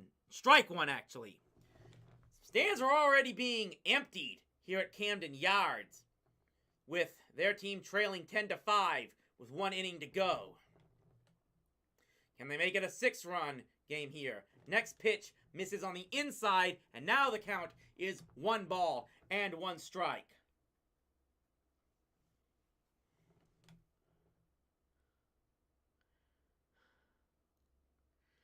Taveras looking to get a 1-1 pitch coming here. Holds back there, and that one does catch the inside corner. It's 1 ball and 2 strikes. Taveras is 1 for 2 in this contest.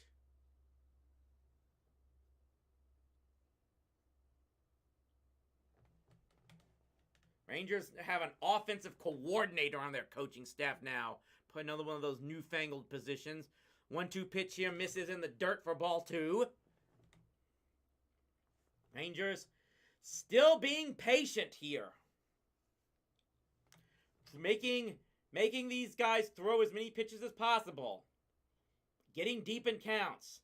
It's worked throughout this entire game so far. 2-2 pitch coming here. Laid off of that one. The umpire says he did not swing, and the pitch is upstairs. Another full count for a Rangers hitter. One of the big reasons why we're approaching a 3.5. We've reached a 3.5 hour game so far now. Payoff pitch here, and here's a shot up the middle, off the mound. It's picked up by the shortstop. He fires to first in time. That time, and that was another pitch. They've had some balls hit in this game that go right up the middle and off the mound and end up dying. But that time, the Orioles shortstop was able to get to it in time and make the throw to first to retire that one. It does send the runner to third base with 1 out now. And Marcus Semien, who is 2 for 4 with a walk and a run scored, seeing if he can drive one in like the 100 he drove in here. The pitch is bobbled by the shortstop, and he's going to have no choice but to go to first base for the out, and that does indeed drive in 1 more run, an RBI for Marcus Semien on the ground out, and it is now an 11-5 Rangers lead. Again, like I said, Semien drove in 100 runs, batting from the leadoff spot in this regular season, and he was struggled in the first 3 games, but he has broken out big time here in game 2. Corey Seager will now bat with 2 out and nobody on base, and he takes the first pitch low for ball 1. And he's walked 4 times in this contest, which is ties an MLB postseason game record. Jose Leclerc is warming up in the Rangers bullpen. The count is now 1 ball and 1 strike to Corey Seager. Swings and misses on that one, and now he's starting to get aggressive. This might be the first time he's behind. Well, maybe he was last time. Burke is also throwing for the Rangers bullpen. His cap is not on, so I don't know whether or not he's going to go in. I'm not sure. 1 ball and 2 strikes here. He takes low for ball 2. I know there's very few relievers you can still rely on, but you go to Leclerc on back-to-back nights with what is now a 6-run lead. Fouls that one back for strike 2. And again, you got to remember, with the 3-batter minimum, Josh Sborz has got to go back out there anyway.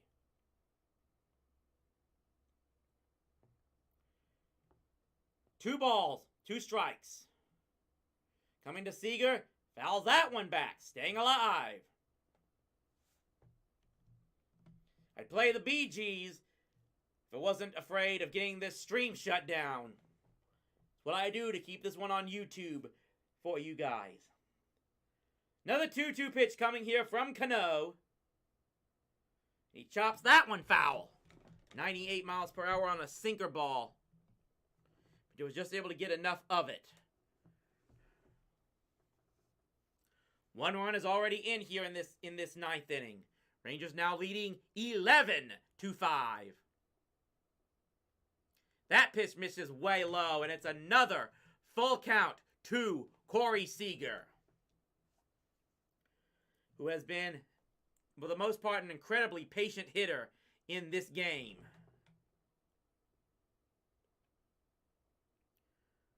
Ready for the payoff pitch here? And Corey Seager has just set a new Major League postseason record with 5 walks in a single game. He is on with 2 outs now. With 2 outs, 1 runner on first base. Gives Mitch Garver 1 more chance to see if he can drive in even more runs. He has 5 RBI in this game. He swings at the first pitch and flies it to center field, and it's going to be hauled in, and that is going to do it. Rangers do get 1. They strand 1 base runner. Santander, Henderson, and Hayes will bat in the bottom of the 9th. Rangers 3 outs away from going up 2-0 in this American League Division Series. They've got dual action in the bullpen right now. Right now, if my knowledge is correct, if the rule still applies in the postseason, Josh Sborz is going to have to go back out there and face at least 2 more batters. Wait and see what is going to happen there.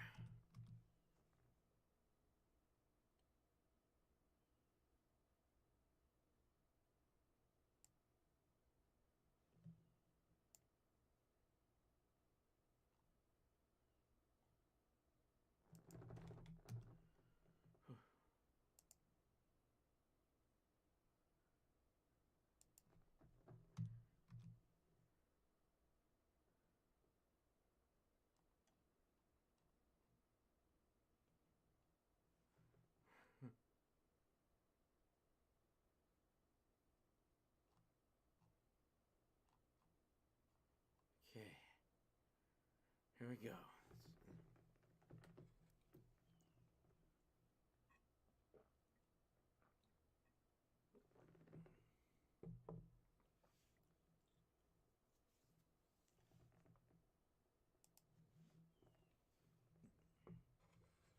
So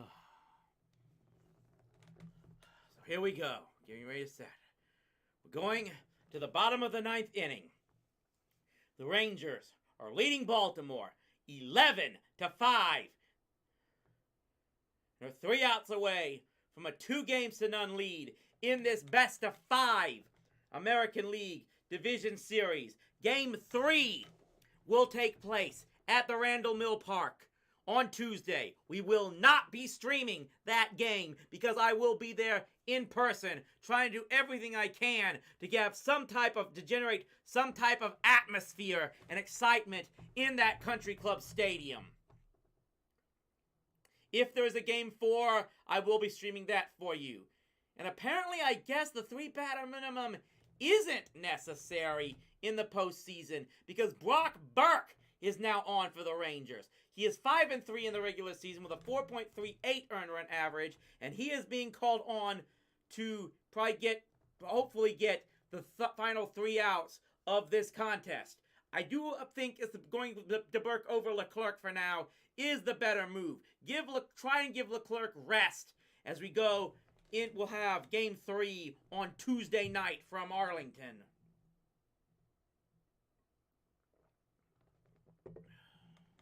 Yeah, and try your best to not risk overworking these relievers. Santander, who is 0 for 4, will lead off the bottom of the 9th for the Baltimore Orioles, and he takes the first pitch upstairs and out for ball 1.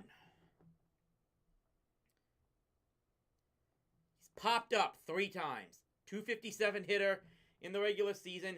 Goes after the next pitch and golfs it into center field, but a sliding catch is made by Rowdy Taveras to haul it in, and there are 2 outs to go. Taveras got the best read he could on that as Santander tried to golf that one for a base hit. But a great play by Rowdy Taveras, and there is 1 out in the bottom of the 9th inning. 6-run lead for the Rangers, 11-5. First pitch is swung on by Henderson, and it's fouled away. 2 for 4 on the night day for Gunnar. Yeah, one of those trouble hitters. The Rangers have had problems getting out so far in these first 2 games. As he takes the next pitch inside and high for ball 1. 2 outs away from going back to Arlington for the first time in 3 weeks. 2 weeks up 2 games to none in this division series. Is it 2 weeks? Oh, yes, I don't know. It's been a long time. Gunnar, 2 for 4 with a home run. He scored 2 of the Orioles' 5 in this contest. But the Rangers have scored 11. They could be 2 batters away from finishing this game.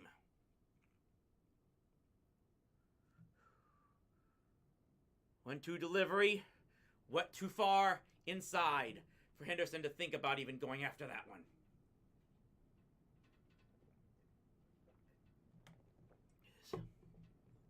Two balls, 2 strikes. Brock Burke set here to deliver. There's another foul back towards the third base line. We'll do this again. An 11-5 Rangers lead. Leading the series 1-0. Trying to go up 2-0. 2-2 delivery. Coming here. Missed again. Full count to Gunnar Henderson.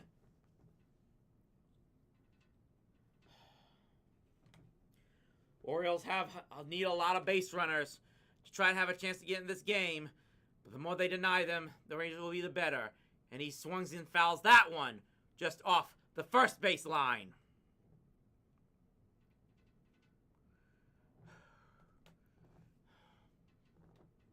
Just have to get 2 more guys here.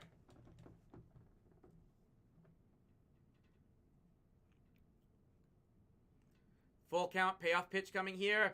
And it missed inside. A 1-out walk by Gunnar Henderson, whom the Rangers still cannot figure out. And again, it is a 6-run lead, but it's a 1 base runner for the Rangers, for the Orioles, who have run on at first base with 1 out. It's now a lefty-righty matchup with the next hitter, who swings on and fouls that one back towards the screen. It's 0-1 to Austin Hayes, who is 2 for 3 in this game.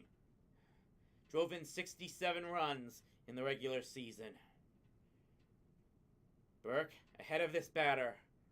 0-1. Here's a hit into right field, a base hit. Austin Hayes gets on. 2 runners on. 1 out. 6-run lead. You have to wonder how many more batters now Brock Burke will face And if Bruce Bochy has to go to Leclerc, you know he doesn't want to. Mike Maddox is on the phone to the bullpen. He may be in a nodding mood to Bochy. You have to wonder if Bochy's going to come out. There he comes. They're going to Leclerc to try and get these last 2 outs. Does Leclerc, after finishing off yesterday's game, have enough in his arm to get these last 2 outs? He will be coming in, as that is going to do it for Brock Burke. He got the first out, which was a struggle. He needed a great play by Taveras in center field to get the first out, and then gave up a walk and a hit. And his night is done after only 1/3 inning, 3 batters faced. And the Rangers are once again going to have to rely on Jose Leclerc, who more or less earned the closer's job by default at the end of the regular season. He started the season as the Rangers closer, but struggled his way to losing it first to Will Smith. Then, after the Rangers acquired Aroldis Chapman, they tried him at the closer's role. Both Smith and Chapman were unable to do it, so they've gone back to Leclerc. And the one good thing is that he has, for the most part, gotten the job done late here in the season. He got the save yesterday, getting the 3 final outs in the 9th inning. Yeah, it's a 6-run lead, but you never, it's not confident is the word, comfortable. You're not comfortable until that 27th out is recorded.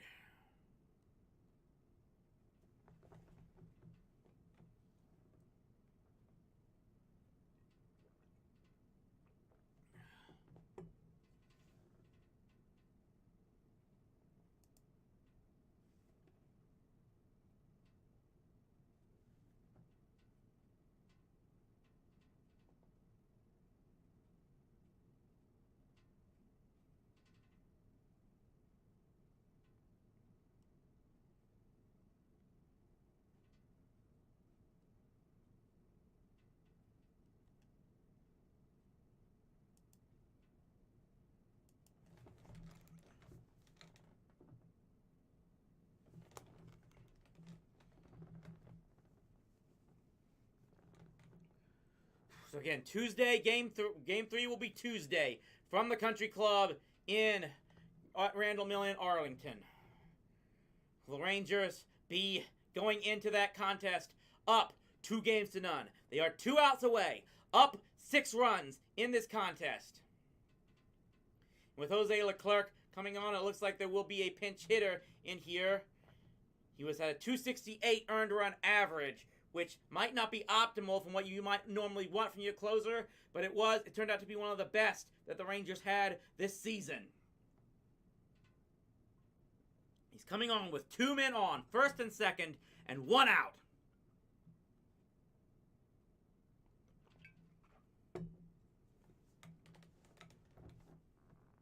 Aaron Hicks. No, he is no pinch hitter. Aaron Hicks is the batter. He's 1 for 4. Had a 2-run single in the first. Drove in the Orioles' first 2 runs. Takes the first pitch. Brett slider for strike 1.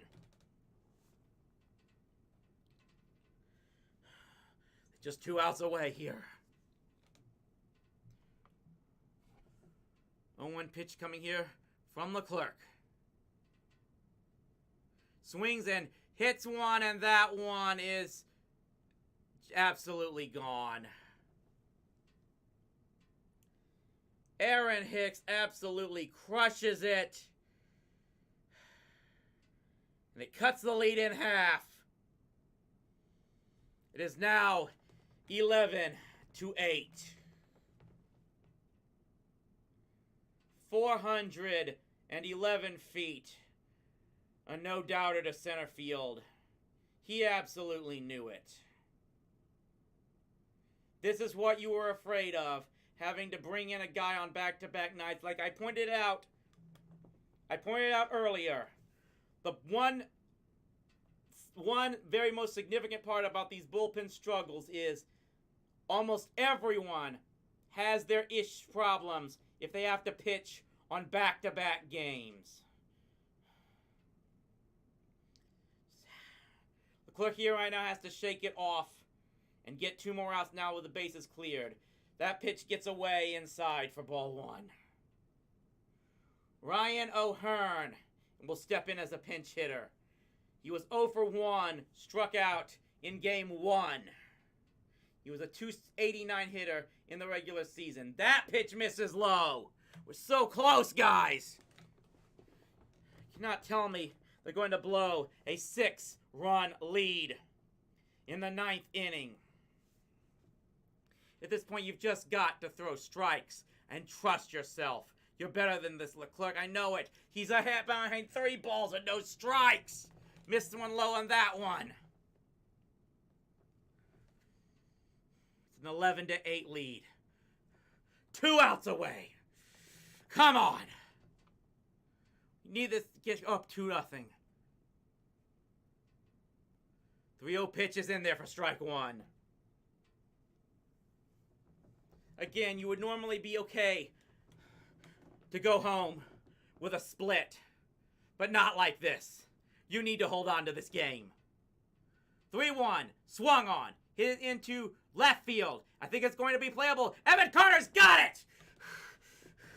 Again, Carter looked like he had his struggles here. He's had his difficulty playing in the outfield. He misplayed at least 2 balls earlier in this game, but he was able to haul that one in. And the Rangers are 1 out away from a 2-0 lead in the American League Division Series. They went the opposite way, and maybe he wasn't expecting it, but he's able to play it.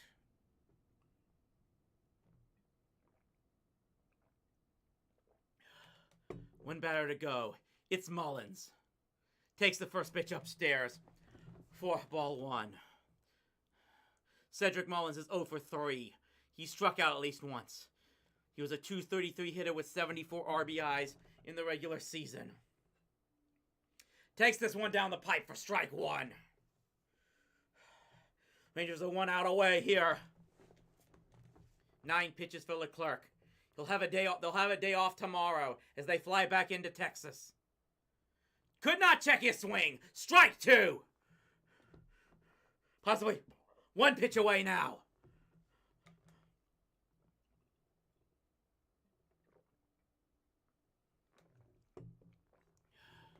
Just throw the strikes the best you can, Leclerc. You've got this. You've got this. We can win this thing. We've got this game. 1 ball. 2 strikes. Looks slow and delivers. Got him! Got him! Did he get him? Yes! He got him! He got him! Struck him out swinging! It's over! The Rangers have held on! Q-Pat Green! They win 11-8! And they take the 2-0 lead in the American League Division Series, heading back home to Arlington for Game 3 on Tuesday!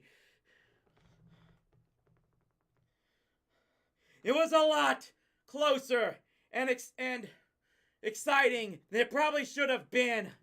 They led by as many as 7 runs. But they held on when it matters most. Leclerc gives up the 3-1 home run in the 9th inning, but sells down after that and is able to get the final 2 outs to end this game. And it is a 2-0 lead in the American League Division Series. It is the 2nd time in their history that the Rangers have won the first 2 games of the Division Series. Both times they did it, they did not win a game at home after that. Both times they had to go back for a Game 5 on the road again. They won that Game 5 in Tampa in 2010. They lost the Game 5 in Toronto in 2015. Will they be able to finish off the job at Randall Mill this coming week. Game 3 is Tuesday night, 7 p.m. Central Time. We won't be streaming that. I'm going to be there at Randall Mill, hoping with all my might that they will finish that off and get only their second home victory in the American League Division Series and move on to the American League Championship Series, where they've never lost a series at that round. Hopefully, our next live stream will be Game 1 of the American League Championship Series if they can finish off the job on Tuesday night. Until then, we'll see it whenever we see you next time. Until then, stay